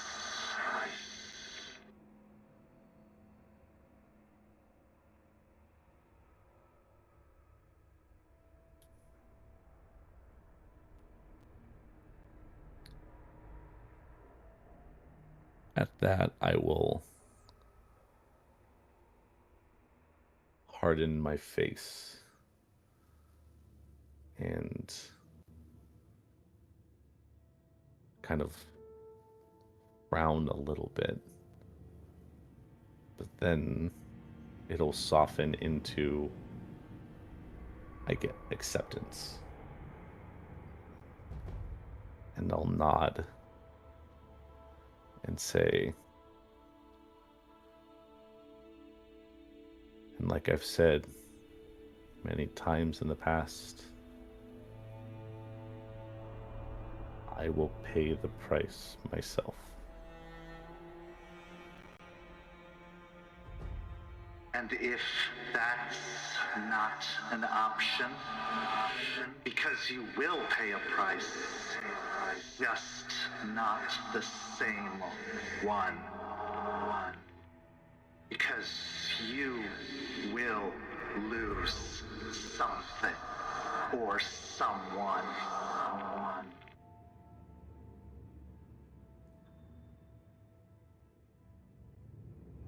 I understand. I do. And this is not just me agreeing to agree. I understand a little bit more that maybe what I've said in the past about being the one to pay the price, maybe it wasn't exactly what the intention was when I said it back then. I think I understand what that price really is. Do you know who the worm hurts most? Not those it infects, those it leaves behind.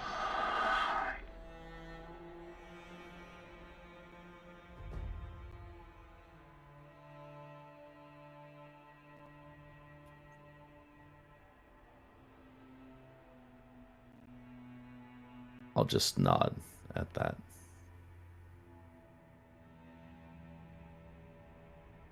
Walk the path, Raymond. There is no more time. And when you come to me again, wanting something, bring a better offering. You taste like worm taint.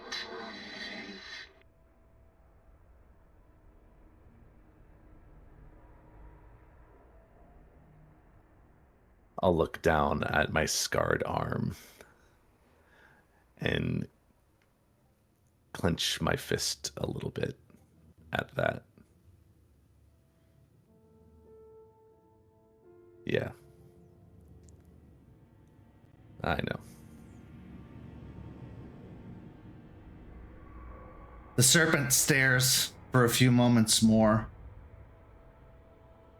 and then starts to submerge beneath the surface, its eyes being the last things to dip below, breaking the eye contact,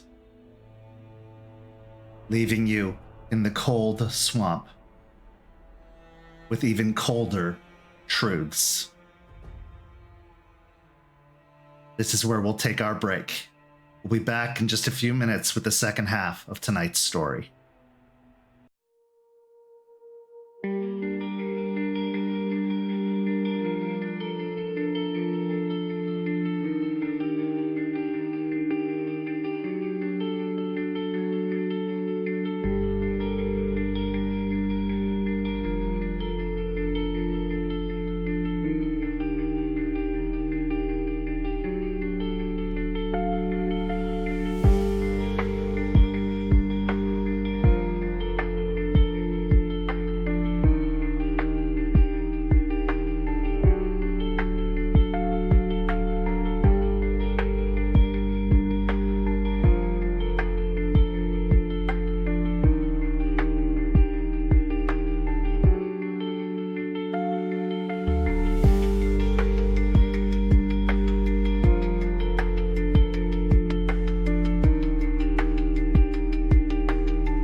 As we return, we find ourselves 2 days later after the attack on Piney Point, the next night from our previous scenes. The pack has been called to the cairn with a very important choice for each of them to make. A choice that will determine their entire future. Because what they will have to give up, what they will have to sacrifice for this choice,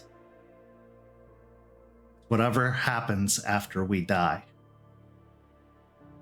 Whether it's the afterlife, the Shadowlands, reuniting with lost loved ones, or nothing. Really depends on what you believe. As everyone's brought together in the evening, the new moon high up in the sky, barely casting any light. The large bonfire in the hearth roars with eager anticipation for words to be exchanged, choices to be made, futures to be decided. Aspen, Charles, Jester, and Eliza stand nearby at the wooden table. Sean and Stakes are also near the hearth, talking quietly amongst themselves. As you all make your entrance, you have a few moments before everything begins, so use them wisely. The scene is yours.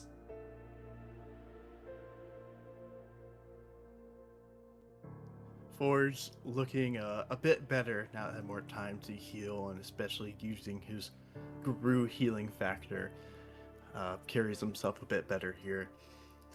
Right now, he's wearing a bit more because it's a bit more chilly outside right now. He did an actual long sleeve shirt, surprising enough, though still a bit more form-fitting, and wearing jeans. As right now, he would be looking to like stand close by to Ray, almost like trying to push him away from everyone else if possible, or trying to like whisper something to him real quick.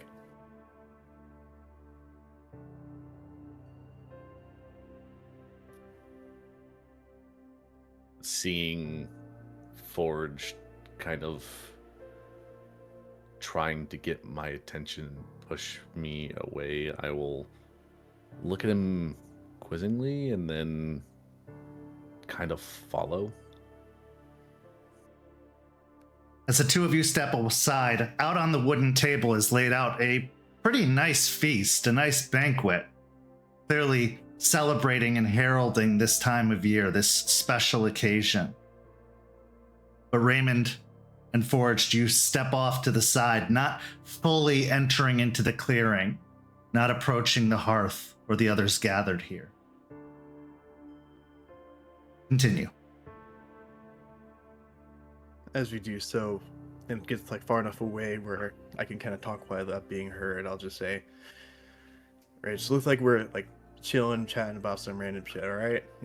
Forge will stand up next to a tree, lean back on it, kind of have a smile on his face that's faked right now as he looks to him.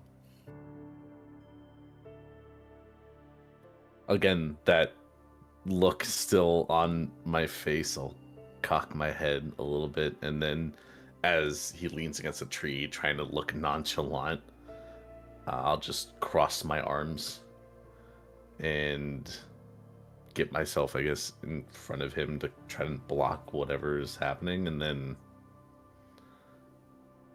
yeah, what's up? What's going on?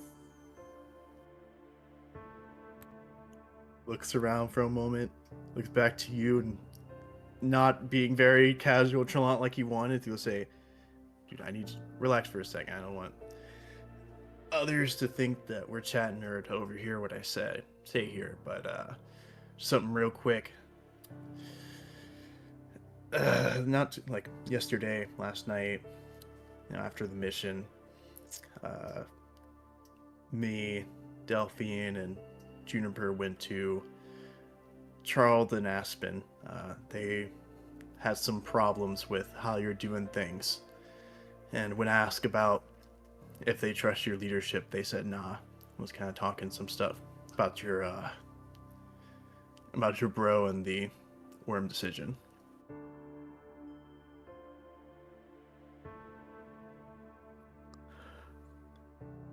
At that, I'll nod at that information and then look at Forged.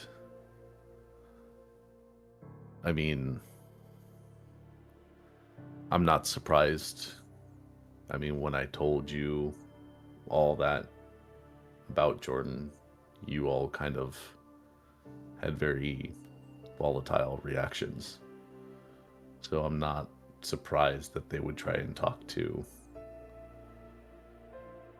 Aspen and Charles about it. And I already tried to explain the whole worm spirit thing to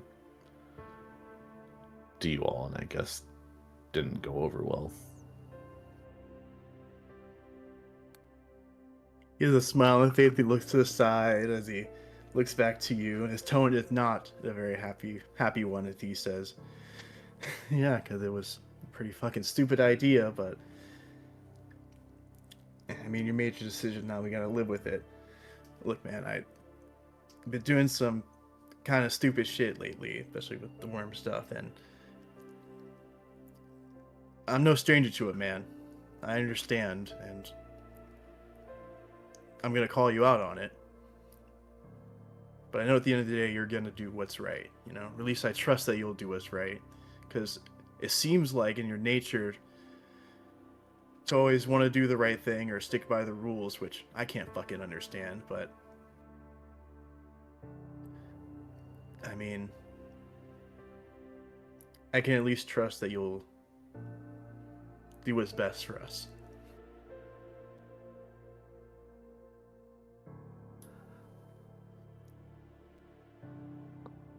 I'll crack a smirk at that. I mean, I'll try. I mean, that's what I've been doing this entire time, and I haven't been doing too bad. But a couple decisions aside, I guess. I mean, I expect you to call me out for it.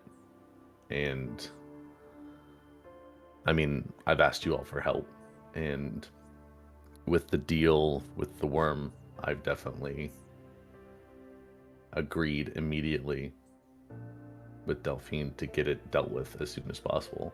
I'm not trying to hold on to this thing. I'm not trying to live with this worm mark on my body for the foreseeable future. Like, we get rid of it as soon as we can. That's what I agreed to. Forge will push himself off the tree with his foot, kind of walking towards Ray. Actually, like kind of pat him on the shoulder, one arm, like kind of pushing him along. He'll say, "Hey, man, look, you don't gotta justify what you did right now. I know you had your reason to do it, and I think they're a pretty fucking dumb idea, even with those reasons, but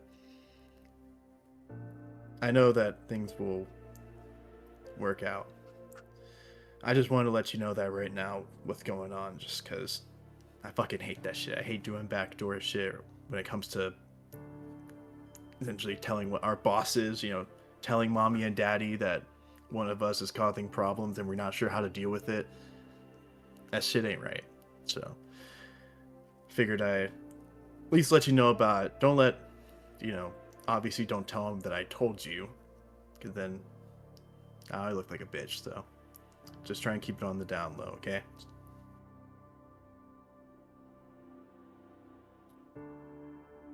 I'll nod. I mean, that's what I appreciate about you, Forged, is that when I mess up, that you will tell it to my face.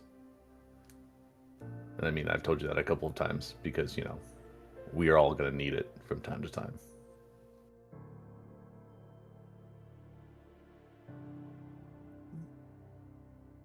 Forge, go ahead and make a wits and awareness check for me. Which no awareness. Do I get my Bonar gift for finding something lost or overlooked? Yep. Wow, awesome.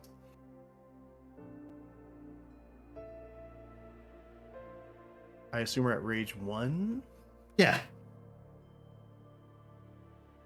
I'll use a willpower. Really feeling it. 6 with a crit. Didn't Raymond have 5 fingers on his right hand last time you saw him? Now there's only 3.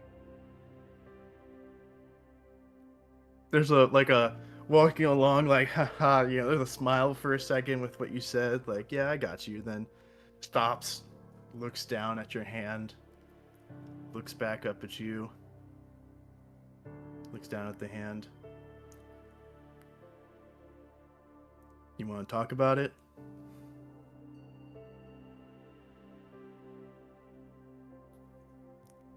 I'll raise my hand, kind of turn it around.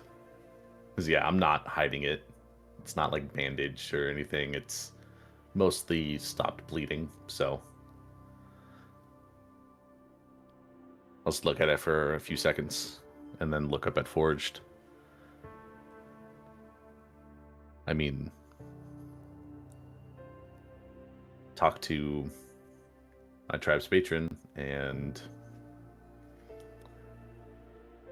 I guess they're very transactional, and this was the transaction I made.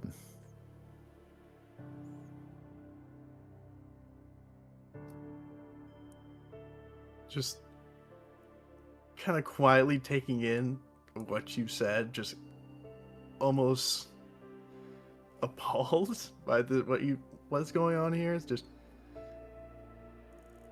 dude, have you thought about getting a new patron, bro? Who the fuck asked for 2 fingers to talk about like shit? What the? I just got a wrap pizza, bro. What's going on with you? See, I was in the middle of a swamp, so pizza wasn't really an option. And I didn't have in the moment, I didn't have an offering. I didn't know that was something I needed right then, so I went with option 2. Ray, dude, we need to get you talking with Delphine about spirit shit, bro. I don't know what's going on with you and spirits, but like by the time we're gonna get to the end of this year, you're gonna be like a fucking head and torso, if we're lucky. So let's stop offering up limbs and body parts, all right?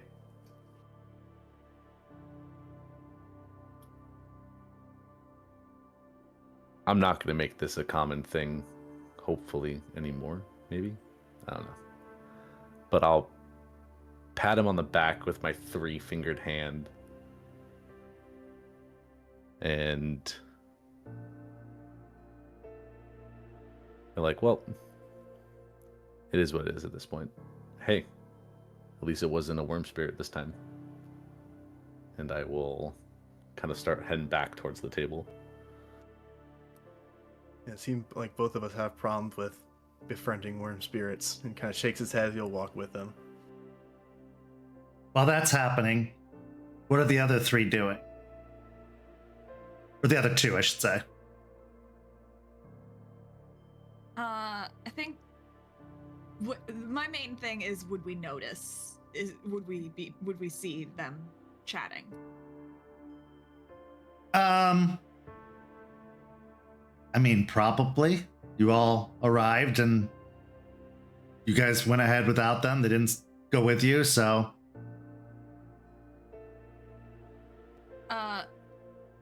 Delphine will probably glance over at Forged and Ray at one point, but ultimately just sigh and look at Juniper. So did you make a decision on what you're gonna do?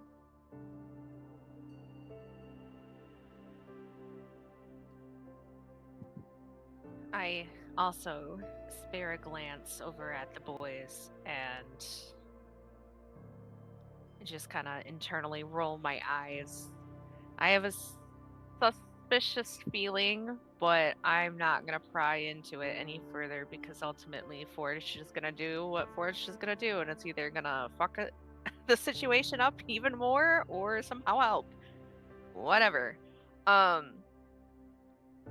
And I look back at Delphine and sigh, and I look up at the stars that are shining brightly in the middle of the night on this nice new moon night time.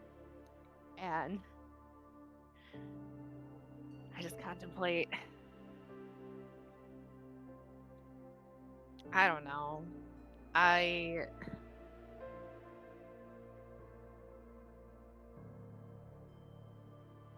think it's just a little silly that we would even have to challenge him with all of this. You know? I mean, that's not what I was asking. I was asking. And she gestures to the whole feast behind them and the elders present. But if you want to go along that topic,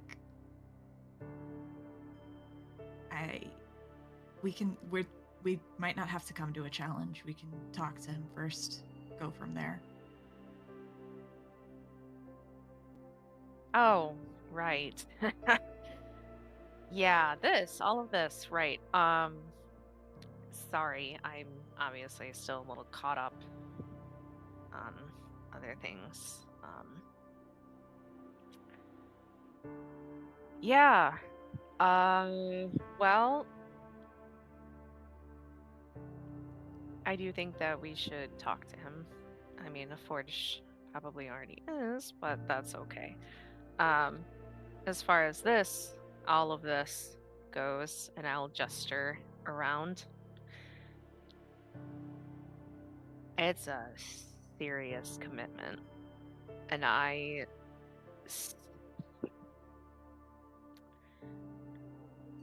with everything, and I mean everything that has happened, especially in the last couple months alone,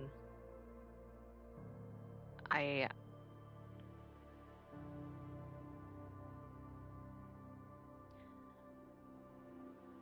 know that they're at peace, but I don't know if I could make a commitment that would require me to never, ever get the possibility or chance to see my family again.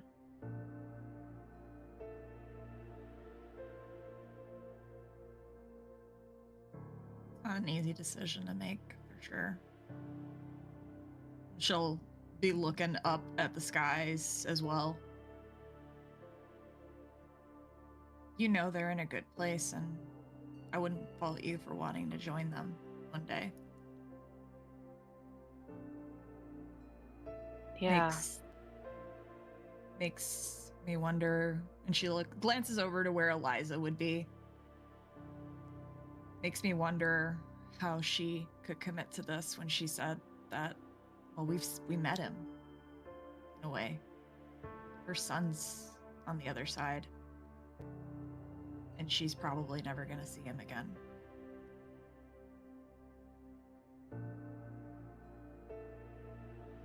Yeah.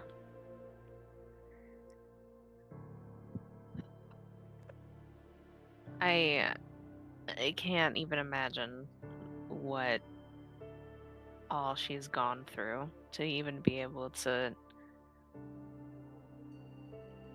make that decision after everything, and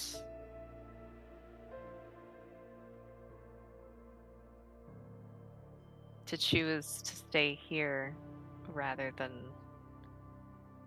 see her own child ever again.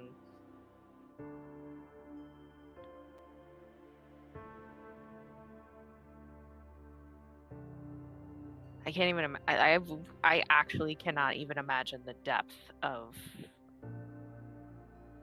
that. It's crazy.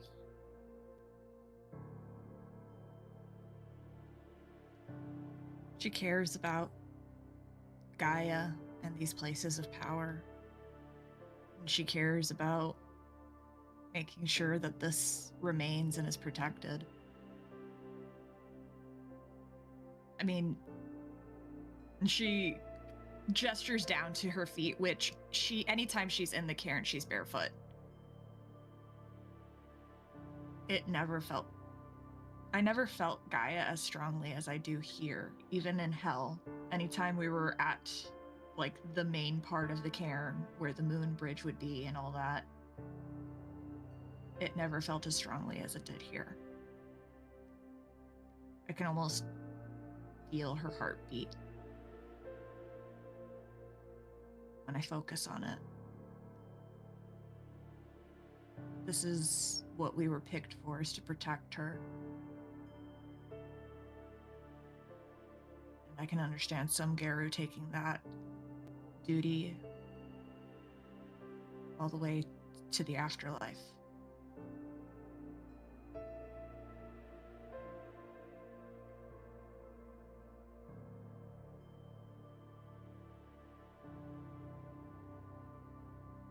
I nod my head and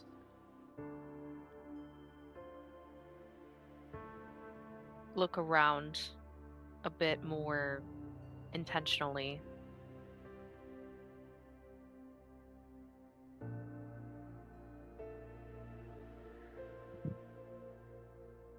Yeah, we were all picked. But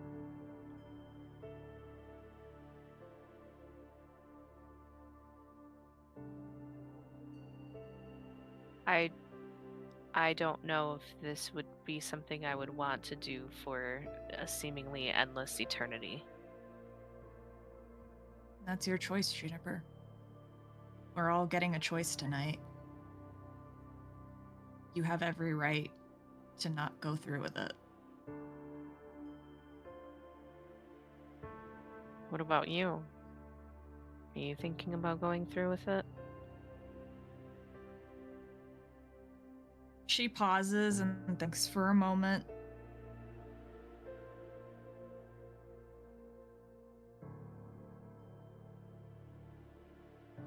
My whole life, I didn't feel like I fit anywhere. With the people at school, with my family, I didn't even feel like I fit in hell.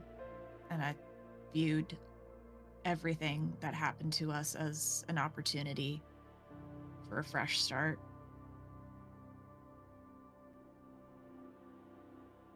I wanted to see the world. I wanted to travel, and I wanted to find a place where I could feel like I could stay.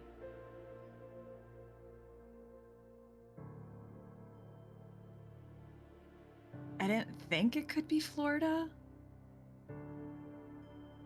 but as much as people talk shit about the state, I feel like I belong here. I feel like I've become the better part of me here. And while I would be sad to not see my parents, I can accept that they are at peace now, and that you helped them get there.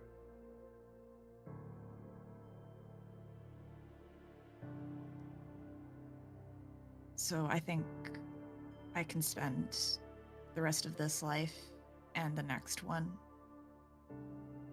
trying to do what I can to make her heartbeat last as long as possible.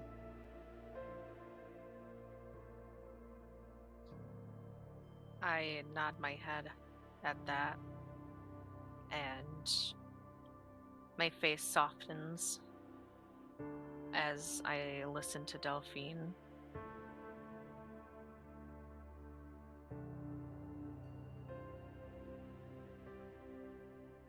That's a pretty good reason to stay, Delphine. Gotta admit.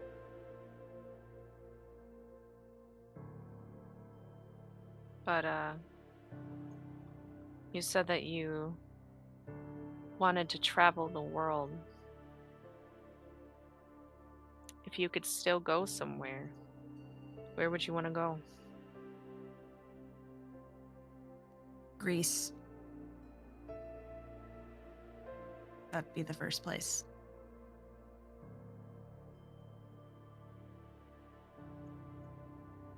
Okay. Well, maybe before the physical end, and before you're stuck here forever, not meaning to be blunt, but maybe we could go to Greece and visit before everything gets too bad. I mean, Jester went to West Virginia and Aspen went out of state for a few days. I don't see why we couldn't go on a little vacation every now and then. Yeah, it'd be worth it to get some sightseeing in before you can't go anywhere else. But I actually really commend you for making that decision.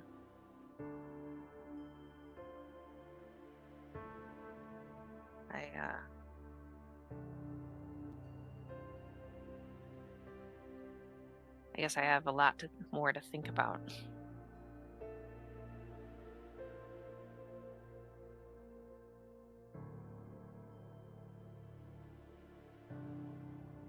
As the conversation ends, you see Forged and Raymond emerging from the edge of the clearing, crossing towards the table. At this point, everyone begins to gather around the fire.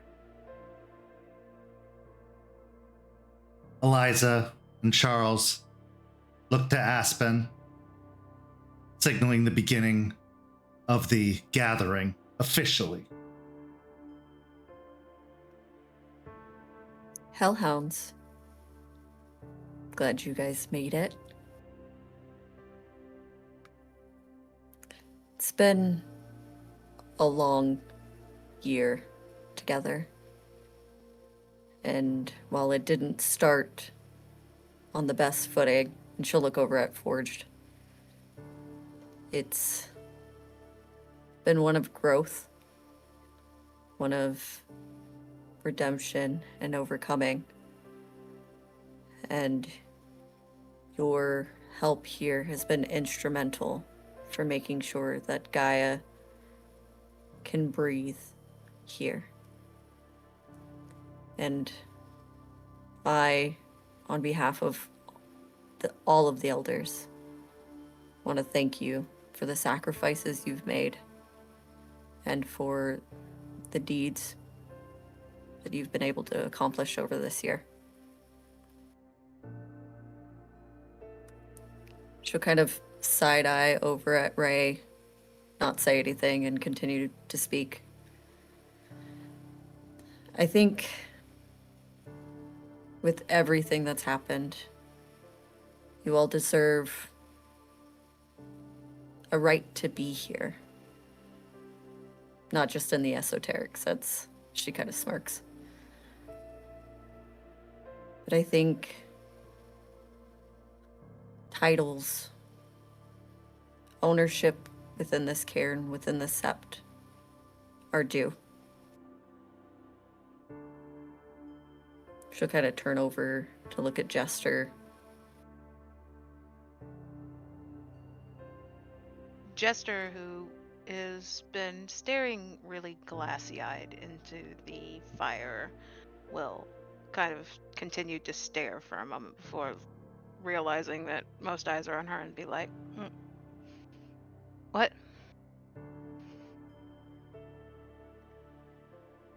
I was just speaking of titles, she'll kind of smile, a little bit of an eye roll, but look back to the pack. Oh, right. Titles. That's my job, right? Yes. Okay. She'll look around. To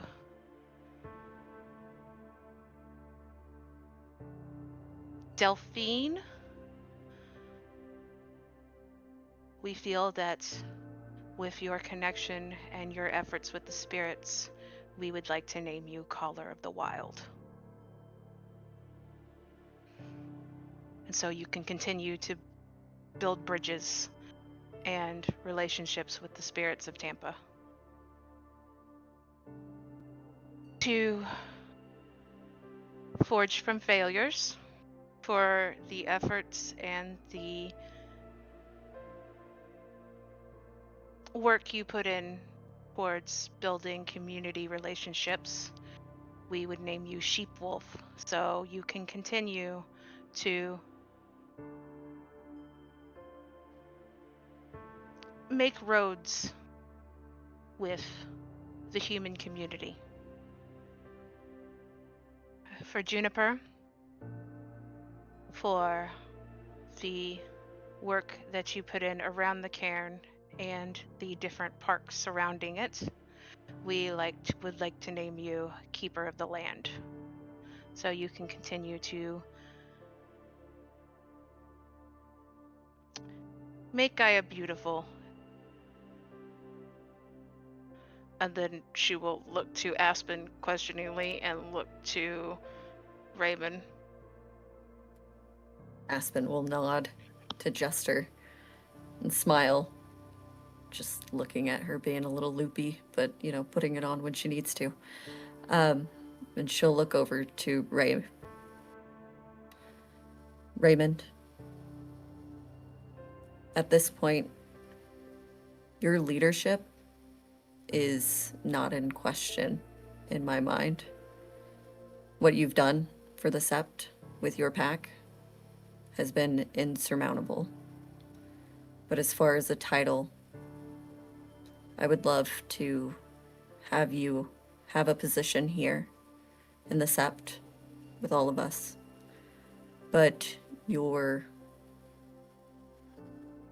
discernment as of recent has been, well, appalling, if I'm being frank.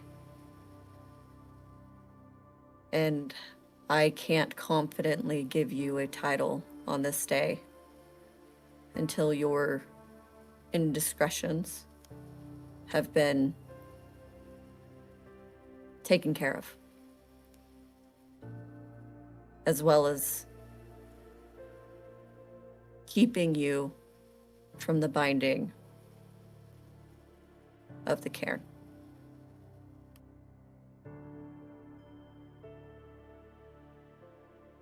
At this point, Charles actually steps up and says,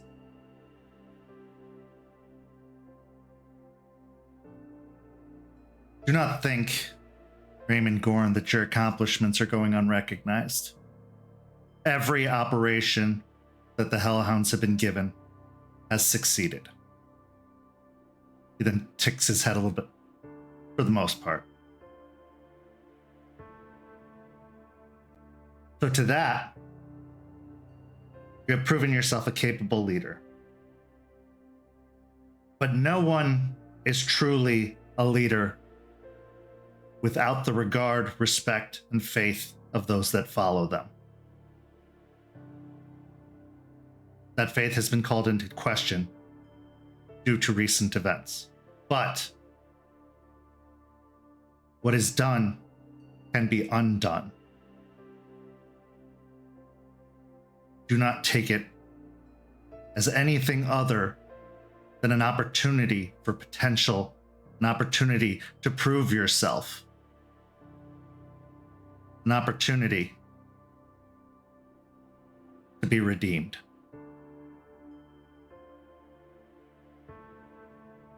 At this point, Eliza steps up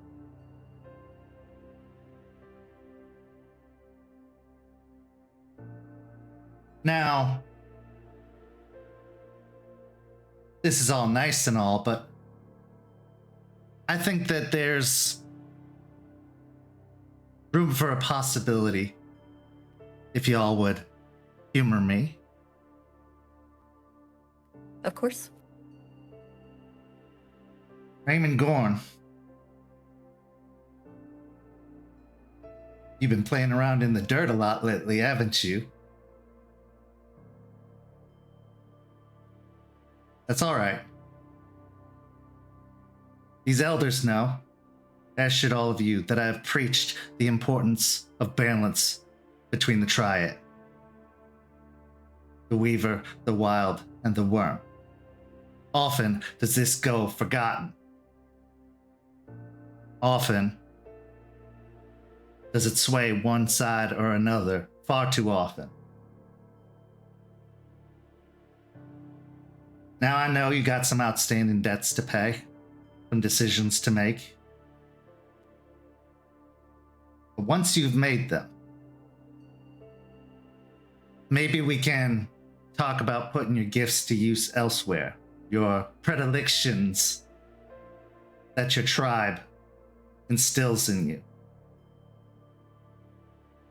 But in order to do so, you need to prove your strength of self, that you are not influenced. Because to be a bane tender is to be a warden, is to be a guardian, is to be sound of mind and body. But with the worm ever crawling and scratching at the gates, you're not prepared for it. You will let them in. She gives a smile towards Raymond with a reassuring nod and a look of encouragement before stepping back. I think that's acceptable, as she looks over at Eliza. But to show that you have the discernment and the capabilities of being redeemed, as she looks over at Charles, you have 3 months to figure out not only your issue with your friend, but the issue with the one we call Hashigat. And to expedite that issue and to make sure that you've figured it out, you will be going with me to find the worm serpent.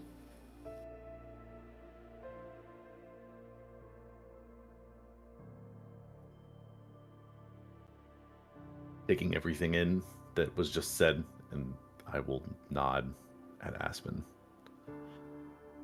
Okay, I understand. She smiles softly at him, a bit of encouragement, but also keeping mostly a stern face to not excuse his issues. But with that matter situated, she'll look back at Eliza and back to the group. We give you this opportunity to bind yourself to the cairn, to live here after, to defend Gaia for as long as she'll have you.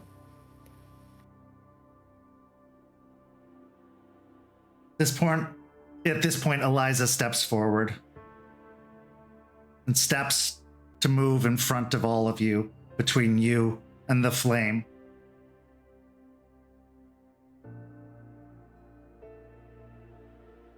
Children of Gaia,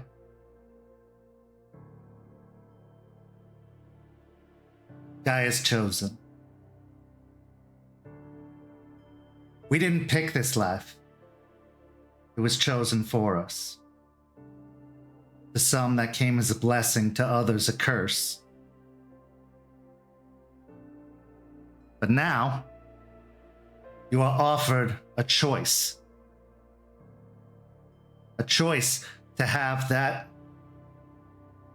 honor, that responsibility of being one of Gaia's chosen, of being a defender,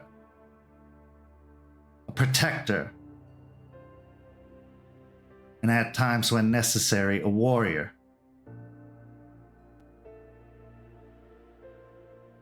To forsake what lays beyond the veil.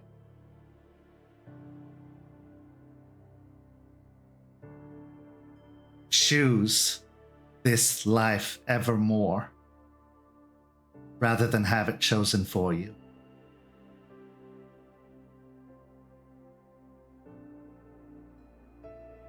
Before we get to those decisions, let us call forward those that have decided that in the past and serve this place, protecting us, preserving us, guiding us. For this was once the home of a tribe now forgotten in legend and myth, a home of the Croatan, who were great cairn builders, who constructed this place, who bound themselves to this place, and who even still, generations later, watch over it.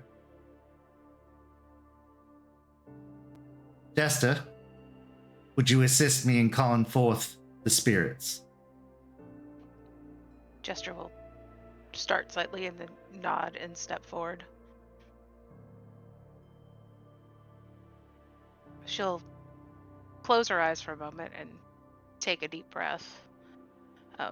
As she does, though she's been standing straight, she'll become slightly hunched over a little bit, and her voice, which was already a bit raspy, will become a little raspier and gravelly.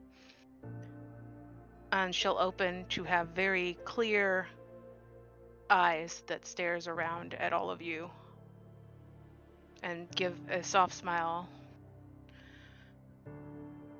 Long ago, when the mountains were young and the rivers had not carved their deepest paths, there were 3 brothers that roamed this land. While they held each other in highest regard with great lore, they would fight as brothers often do. One such quarrel raged for many days and nights and left its mark upon the 3 of Gaia's children forever. As luminous light shone full upon the face of Gaia, the 3 brothers gathered atop the highest mountain of the new-made world to pay their respects. Here they spoke of their exploits and accomplishments. The eldest spoke of the secrets he uncovered in hidden caves and beneath the river depths. The middle brother spoke of hearing Gaia's words in the voices of their lesser creatures, from the calling of the birds and the soft song of turtles to watching the humans as they tend to their herds and plant their fields. The youngest and most impulsive brother, barely willing to wait his turn, boasted of how he had bested his brothers in racing the icy northern wind and stalking the great steer of the tundra, how he had battled the dark spirits and feasted upon their death cries. Of course, such talk led to arguing, which led to them fighting. And as the 3 fell into their warrior forms, half man, half wolf, they battled one another with fang and claw for many days and many nights. Finally, the middle brother broke off from the fray and called the end to the conflict. He beseeched his brothers that they stop wasting their time and let the spirits decide. And so it was agreed. The brothers would make preparations to enter the spirit world, where they would take a journey to allow the spirits to test them and decide which of them served Gaia best. The eldest brother found a stream of cold, clear water and bathed himself in it, washing away any trace of impurity that might deter him from achieving his purpose. He thought about how he sometimes grew impatient with his middle brother's gentle ways and his younger brother's rash behavior, and he let the water flow over him. He gave his impatience to the river to carry it away. The middle brother found a valley where the earth was rich and soft, and where he stretched his body out along the ground and placed his ear on the earth. He could hear the steady beating of the earth's heart. He thought of his envy of his elder brother's vast knowledge and his younger brother's excellence in battle. With each heartbeat, the middle brother let his envy drain and sink into the ground. The youngest brother raced as swiftly as he could until he came upon an icy land where a great snowstorm raged, turning the air around him white with fury. He thought about how he often grew angry with his eldest brother's superior ways and his middle brother's insistence on reason rather than action. As the storm pelted him with fury and the icy winds blew across his face, he released his anger into the storm and cast it from him. Then the three brothers came together once more and journeyed into the spirit world together. Here they encountered several trials. With each trial, the youngest brother rushed headlong to face them regardless of consequence. The eldest brother always sought the cleverest solution to every problem as he was the most shrewd of all of them. And the middle brother, who often the peacemaker of the three, sought the most honorable solution. At last, these tests were concluded, and the three brothers witnessed a vision of great darkness sweeping over the land, consuming all its path. Each brother responded according to their nature. The youngest brother vowed to destroy it. The eldest brother vowed to study it and learn how to defeat it, and the middle brother vowed to do all in its power and sacrifice anything to stop it. The vengeance ended, and all three brothers were confronted with an aspect of Gaia, the spirit of Mother Nature herself. She praised the three brothers for their deeds, for they had all earned equal renown, but in varying kinds. The eldest brother through wisdom, the youngest brother through glory, and the middle brother through honor. Then the spirit of Gaia wept and warned the middle brother that he should never mistake pride for honor. She warned him that he should always be opening to accepting help from others. Perhaps then he might not make the terrible choice that she feared he would one day.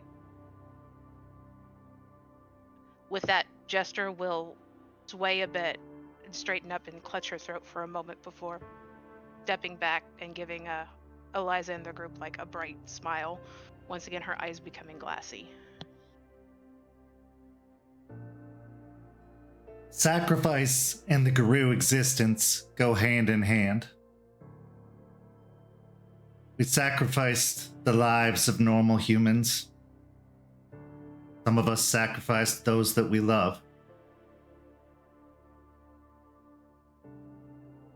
Gaia acknowledges your sacrifices, and they are not in vain.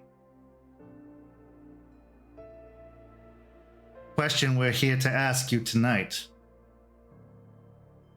The test of loyalty isn't to this Sept. It's to see how long that loyalty will last. For when our lives end, awaits our just reward, whatever it may be. Whether it is a return to nature, an existence of peace and tranquility, or a reckoning, that's not for me to say. But what I ask you this evening is, are you willing to sacrifice finding out the answer to that question, to continue your fight evermore over this world and the next, till apocalypse or victory comes? Spirits, we have called upon you once already this evening. I ask that you join us once again in opening the doors, in opening Caern, and allowing those who are willing to bind themselves.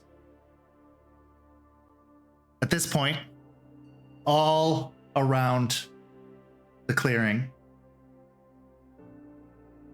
lightly glowing shapes start to appear. Men, women, even some children emerge from the edge of the circle. They are of all shapes and sizes, and in different attires, some of them as rustic as a loincloth. Others a little more modern, but probably still easily over 100 years old in their attire.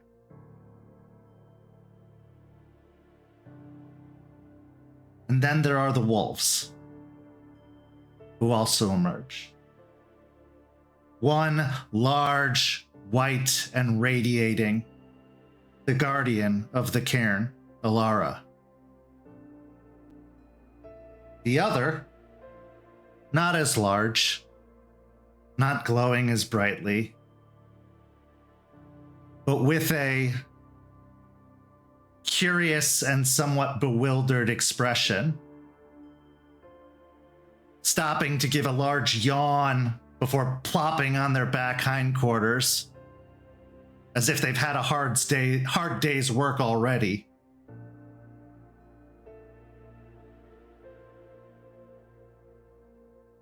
Eliza smiles fondly, looking upon the spirits all around.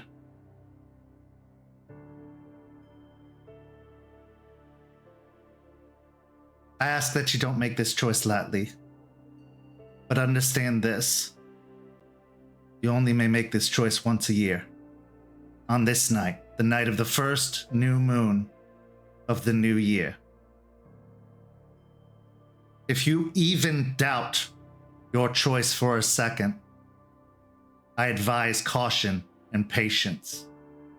But you must understand that this life is dangerous, deadly, and in a moment you might be stricken from it and not be able to make that choice. So to those of you willing to stay and fight, to those of you who accept this invitation, know that you're in good company. For the elders of this sept have already bound themselves to this place. And we would wish for you to join us going forward evermore, knowing that your sacrifice continues not to be in vain. If you would like, take this invitation on this eve, please step forward. Delphine looks at her pack and then looks over to Sean and Stakes, and she smiles and she'll step forward. I'll nod in approval as Delphine looks over to us in like an encouragement for her to make her decision.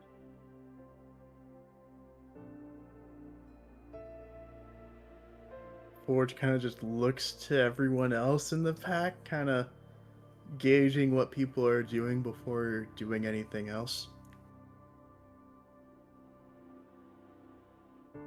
At this point, Stakes steps forward.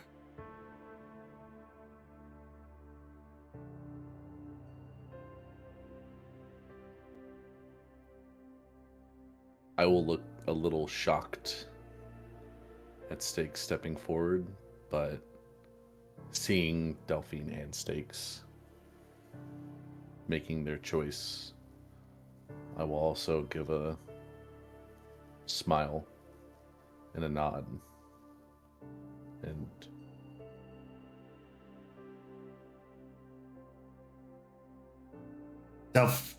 Eliza steps over in front of Delphine, placing a hand upon her shoulder.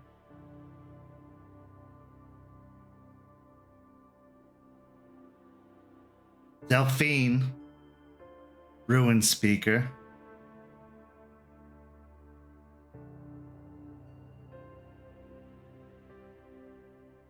do you pledge yourself to this cairn, this sept, and more importantly, Gaia herself, forsaking your just reward and whatever awaits beyond this life, to serve evermore from this day forward alongside your brothers and sisters in Gaia. Delphine will nod very confidently. I will swear myself to her. Eliza smiles, taking her hand off your shoulder and reaching up to touch your cheek. Doesn't seem fitting for you to carry a name such as Ruin Speaker any longer. For the things you speak of, well, you're meant to speak of. And so, alongside your former mentor, and at this point, John steps up next to her, and our tail singer, just to snap out of it and get your ass over here. Jester will blink again and then, like, kind of hurry over.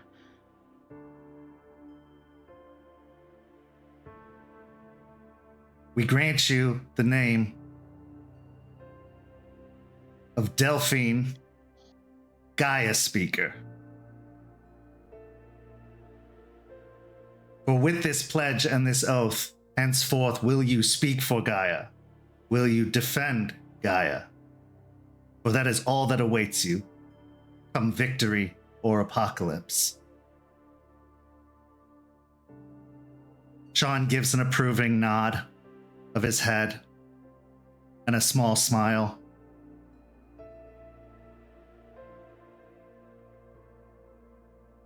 Eliza then steps over to Stakes. Stakes her claim of the Bone Gnawer tribe, born of Gaia, truly as a lupus born. Do you swear yourself to this Caern, this Sept, and more importantly, to Gaia, forsaking whatever just reward awaits you in the beyond, to serve until victory or apocalypse comes? Stakes looks over her shoulder back at the others, then looks with her one eye towards Delphine. I can't let one of my children go into the great beyond without me with them. I accept.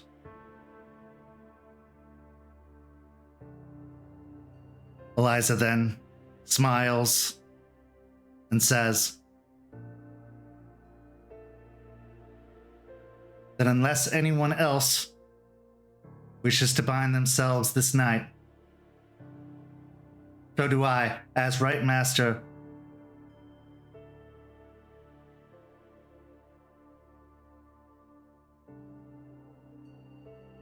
bring a close to these proceedings until the next new moon of the new year, once the way is open once more.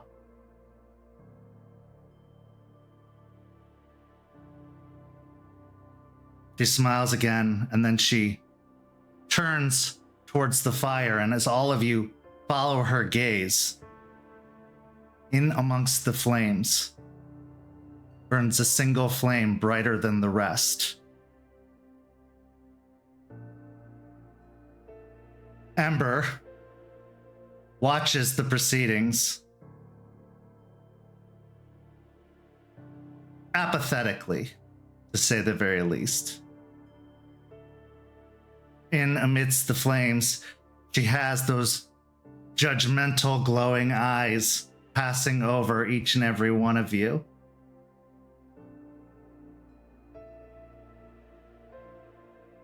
And after one pass, looking each of you in turn for just a moment, she vanishes once more into the flames.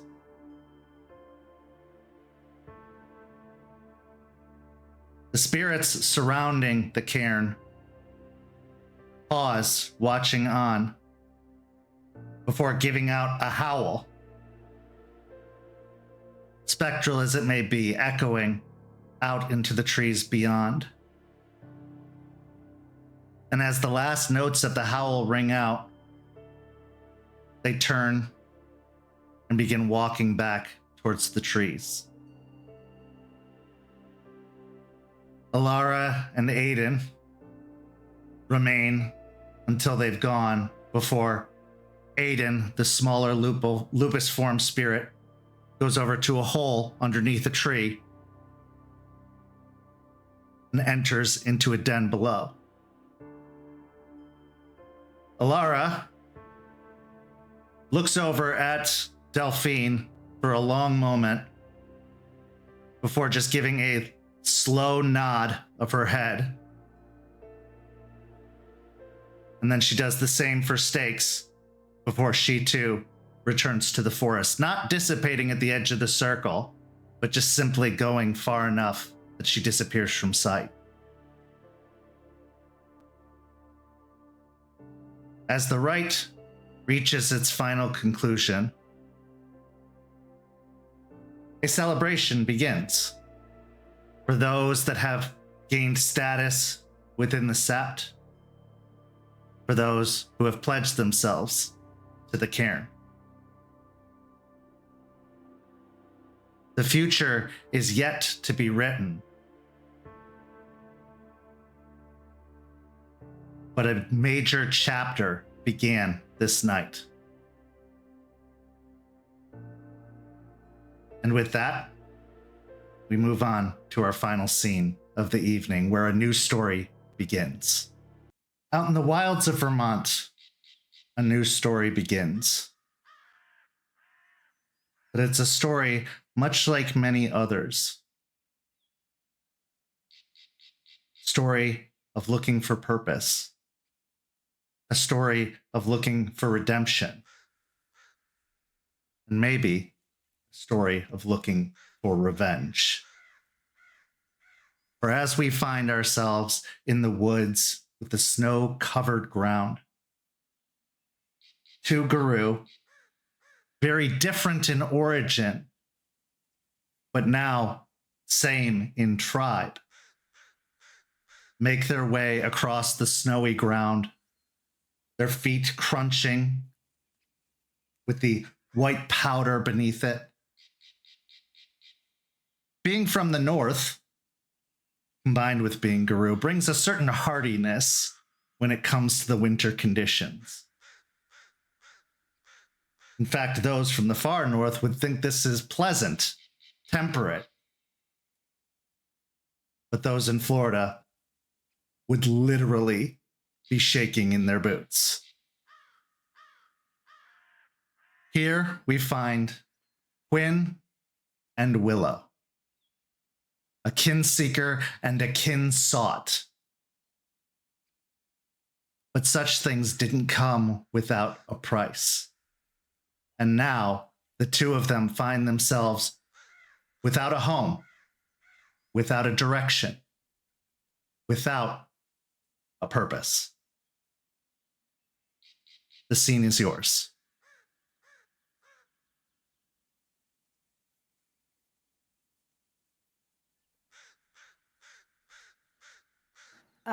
Question before all of that. Are we in Hamid or lupus forms? It's up to you. Okay. Quinn will have probably started some form of a fire in a Hamid form way. Just kind of getting some warmth in there, though it's not the worst thing in the world.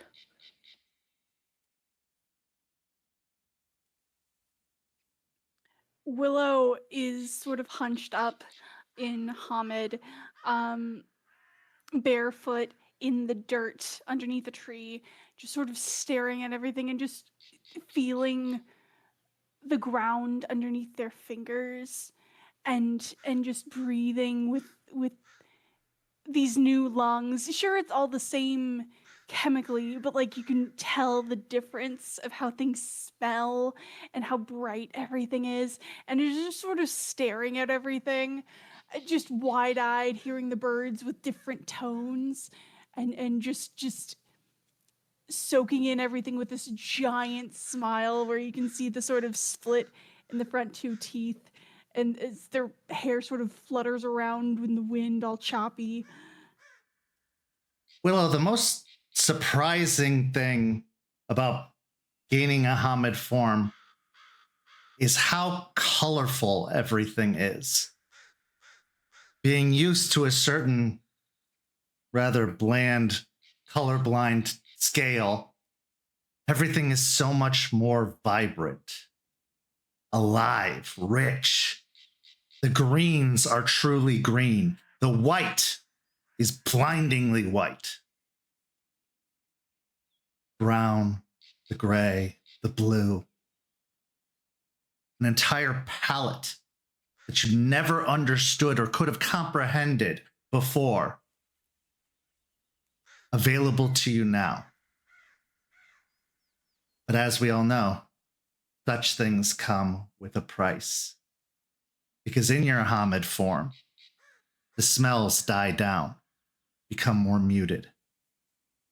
And the cold, the biting cold, is ever present, causing you to have to curl up your fingers or blow into them for warmth or stick them into your armpits, whatever you can do, because you don't have fur to protect you now. Not in this form.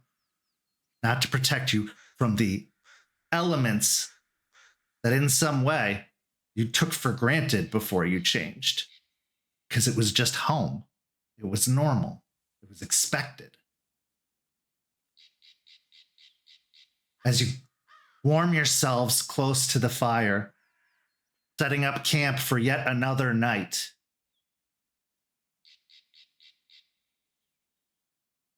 continue.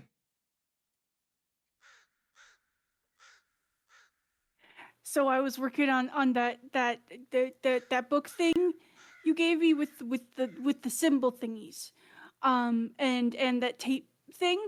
There some of the symbols are weird, but like I think I'm starting to get a grasp on how the reading thing works. It still hurts and I still get a nosebleed every time I do it for too long, but I'm starting to really get it, and I think it's really and the pictures in the book thing are just so bright. They're really cool. So that's good. So progress is good. I'm glad you're having some progress, but let's cool it down a little bit here. Why? Because you're still learning and you're freezing. Get closer to the fire. Yeah, okay.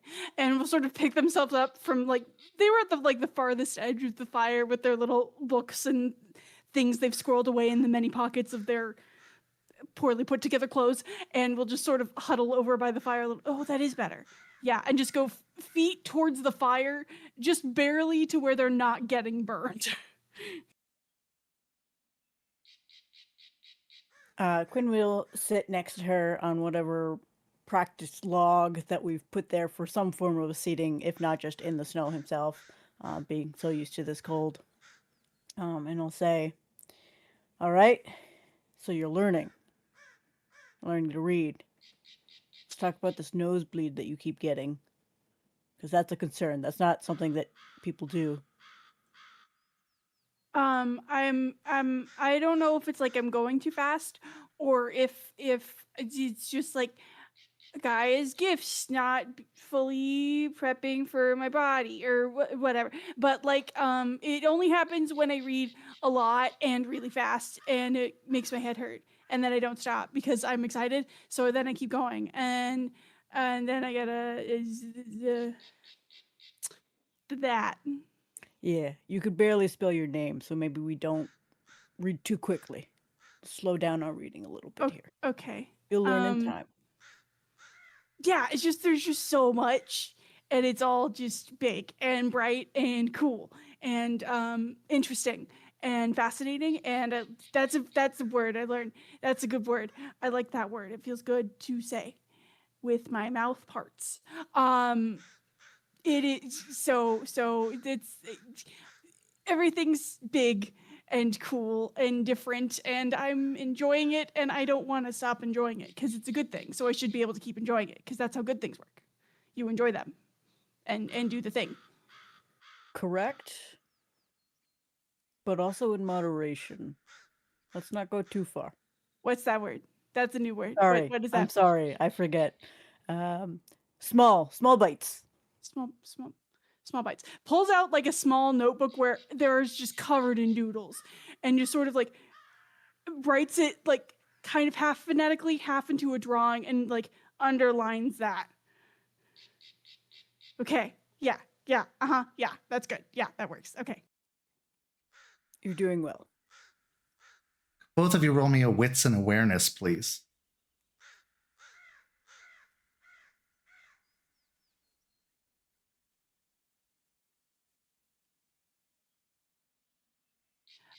What rage are we at?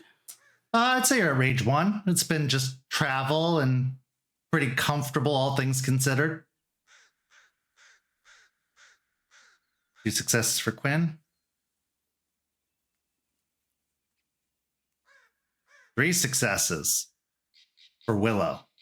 Willow, your ears perk up because despite your hearing not nearly being as good as it used to be, you still have attuned yourself to the forest well enough to know when something changes, and something definitely changes.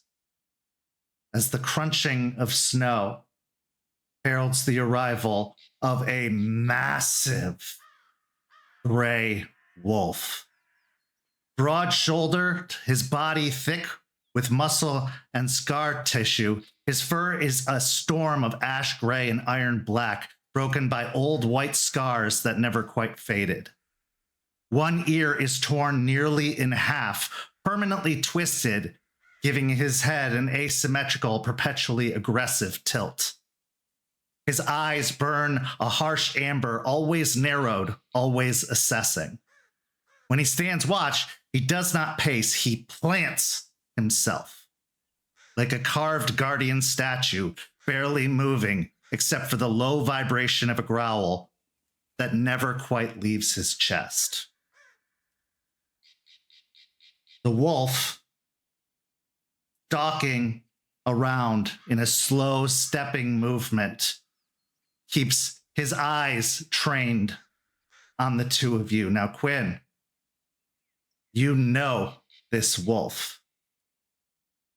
Rook of Iron Bells, warder of the Sept that once you called home. Stalks. Not in a pleasant or playful manner, but in a predatory manner, as is his custom. The slow, reverberating growl coming from his chest eventually stops as he shifts up into his Hamid form. He takes the appearance of a thick-built man in his late 30s or maybe even early 40s, standing tall but carrying himself like he's bracing for impact. His shoulders are perpetually tense, fists often clenched without him realizing it. His face is rough, square-jawed, and permanently set in a scowl etched by years of anger and vigilance. His hair is dark and worn short, streaked with early gray. His eyes, sharp amber even in Hamid, cut through people, daring them to lie or test him. He dresses practically: heavy boots, layered jackets, old military surplus, and worn leathers marked with Sept sigils. What evil are you letting loose on the world this time, Quinn? Hello, Rook. I'm setting a fire, like most humans do. He sneers at the response before his eyes go towards Willow.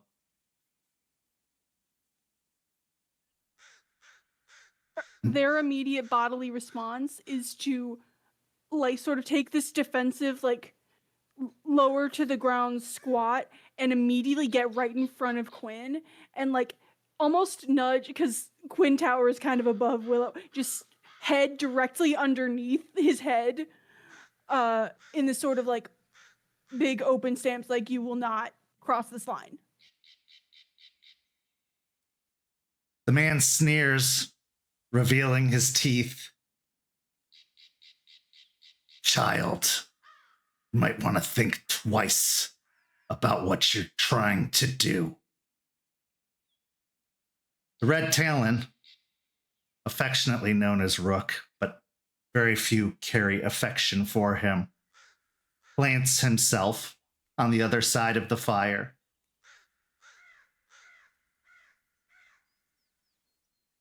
He might have let it go. But not all of us feel the same way. And yet here you are, doing it again. You barely know what's good for you. How could you know what's good for them?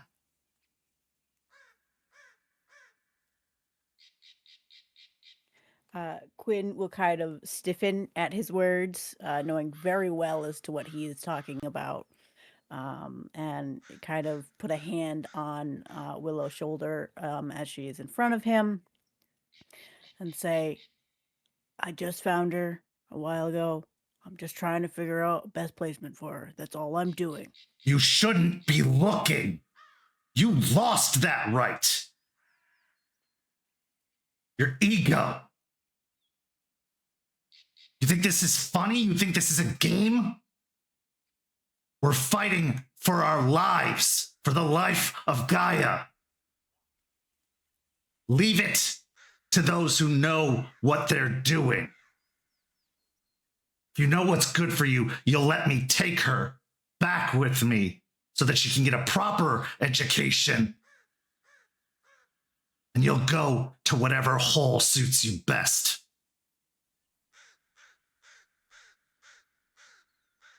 You will not talk to my tribe brother that way. Tribe brother, huh? Already claimed you, have they? Unicorn is what led me to him. You will not speak to him like that. You're in my territory, pup. I will speak to her, or him, however I choose.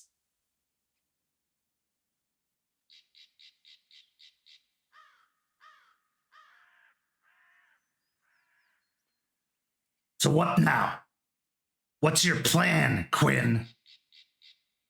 Take them somewhere else? Become someone else's problems? Or are you going to stay around here and continue to be a thorn in the paw of this Sept?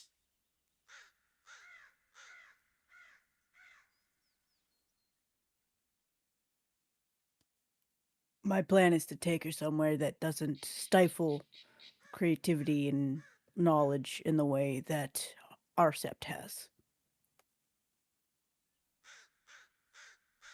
You know what you need to know. You do what is required of you. Creativity, knowledge. All that matters is this life. All that matters is this fight. Don't waste your time and poison the mind. One who knows nature better than others. With silly rhetoric and games. They should be preparing for what lies ahead. The danger of it all. Not sitting out here in the woods giggling, learning to read.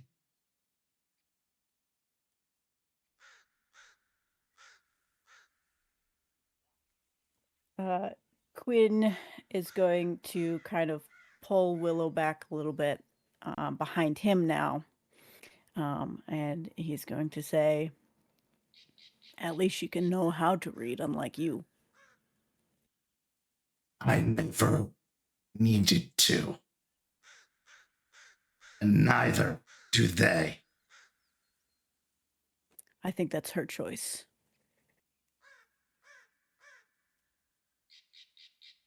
You're always good about making choices, aren't you? You've always made the right choice, haven't you, Quinn? No, I have definitely made at least one mistake. And if you want to even be considered a kin seeker, a disgraced one at that, hand them over. I can't do that.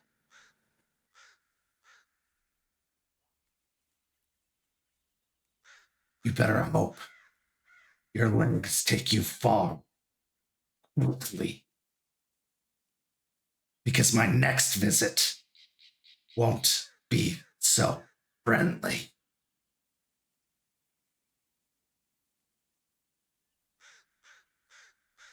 And with that, he turns, keeping his eyes over his shoulder on the two of you. And as he passes behind a tree, only that same hulking gray and black wolf emerges from the other side, letting out another snarl and then a snap of his jaws in your general direction before he continues off again. The sounds of crunching snow fading almost immediately, as if his footfalls make no impact whatsoever.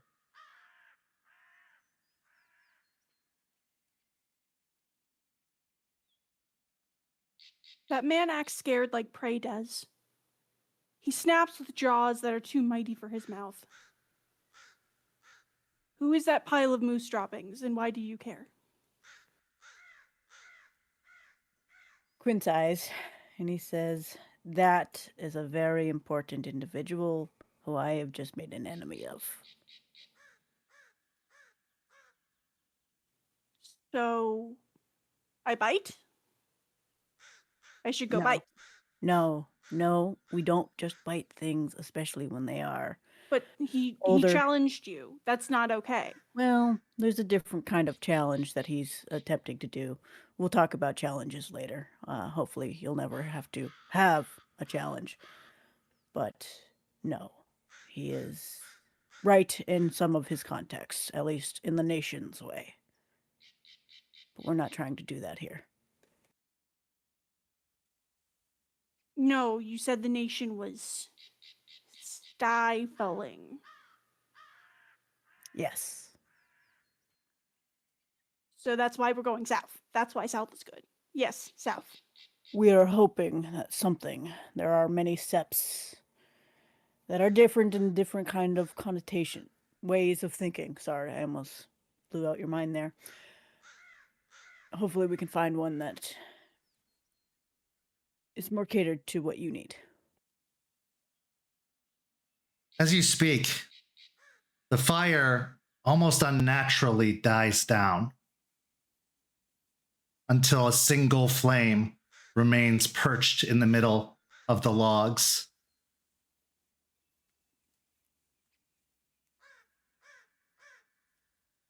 Looking for something, are we?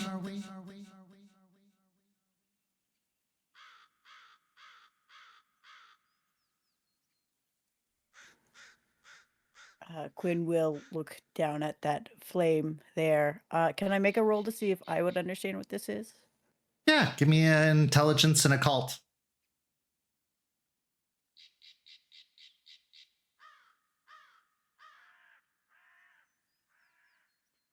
2 successes. It's definitely a spirit, and a powerful one at that, to speak so openly and to actually take an appearance outside of the Umbra. The way it speaks, the way its voice resonates is with a somewhat chaotic energy.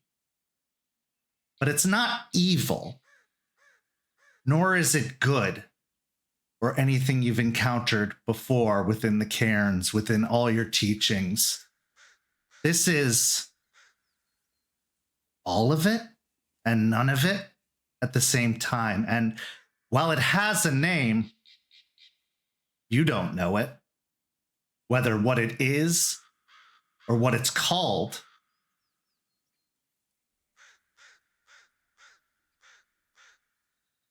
You're lost. You're going the wrong way.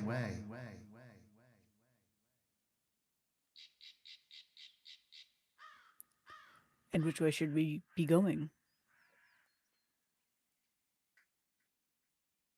There is a place with an ideology similar to yours.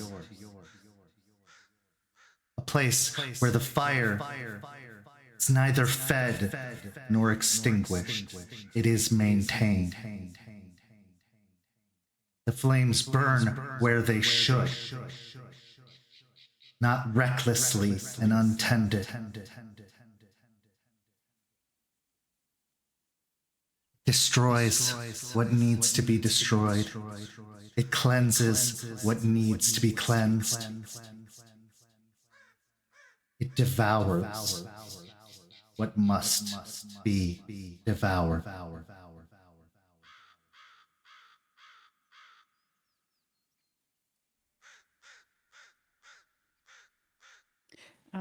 Quinn will look over to Willow and gesture for her to make sure she's in the vicinity of this potential spirit and say, this is a learning moment for you, Willow. Go ahead and speak. Willow is already like inches away from the fire and is just like doing everything in their power to be like, I want to touch it. I want to touch it. No, I shouldn't do that. No, I've been told that's a bad thing to do and I'll burn my hand. No, I shouldn't do that.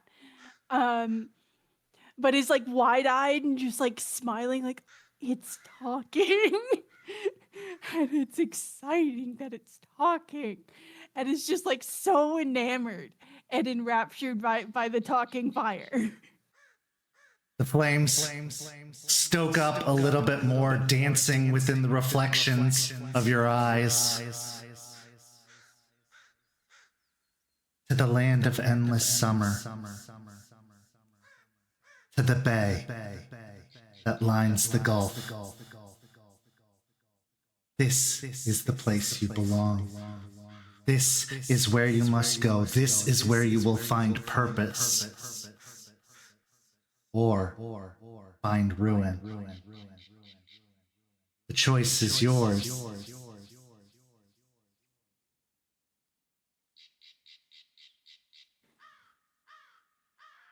Quinn will kind of give like a general like thank you bow in reverence to it, knowing it is some form of a spirit.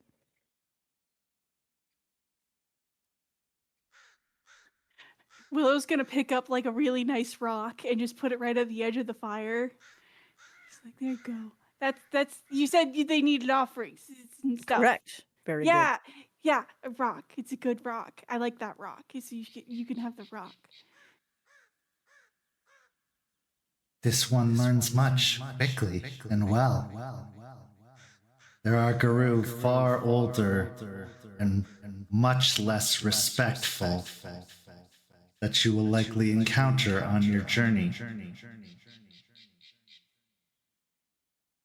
Just remember, it is a balance, all of it.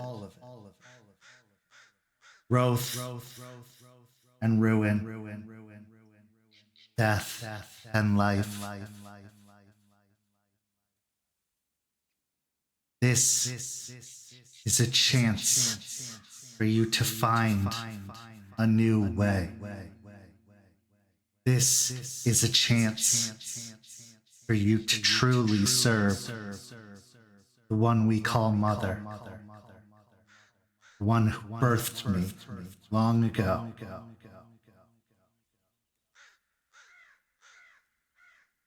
Seek out the one they call Delphine. You will find her in the land of endless summer, by the Gulf and the Bay. They will show you the path.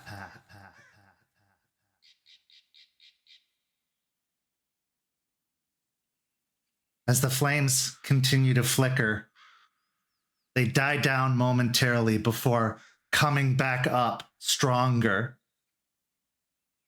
as the fire that you built returns to its regular burn. The entity within the flames dissipating and disappearing.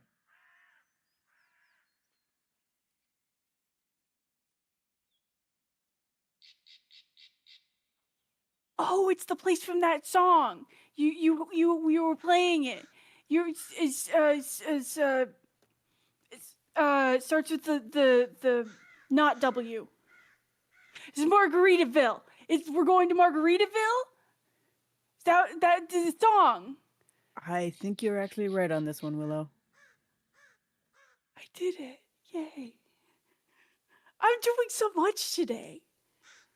Today's a good day. Yeah. Going to We'll make that Margaritaville. check, in the morning, but let's settle down for the night. Yeah, I'll keep watch. I'll watch good. Yeah. As you continue to make camp, a destination clearly in front of you. Do you follow the words of a spirit and trust them implicitly? Or do you do so cautiously, warily? For spirits always have an agenda.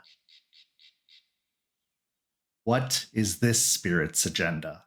And how do two Garou play into it? This is where our story comes to a close this evening, but not without one last scene. Our scene finds us in a very, very dark stone corridor. Endless halls seem to break off this corridor, twists and turns, some of them dead ends, some of them endless. A labyrinth. Many have entered, none have left unchanged.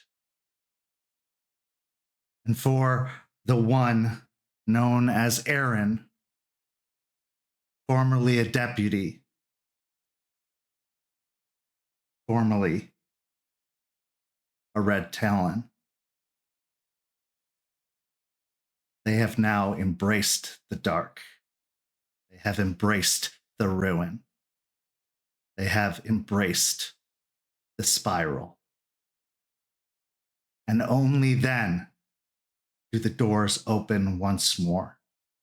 Only then is she set free from her bonds. And as she prepares to leave what has been her home for an eternity, her prison, she returns with a smile. Ruin, purpose, apocalypse. And yet, as she departs, another voice, a female voice, echoes throughout the labyrinth. Aaron? Aaron, where are you? But there would be no answer. Because Olivia has not embraced the spiral. At least, not yet.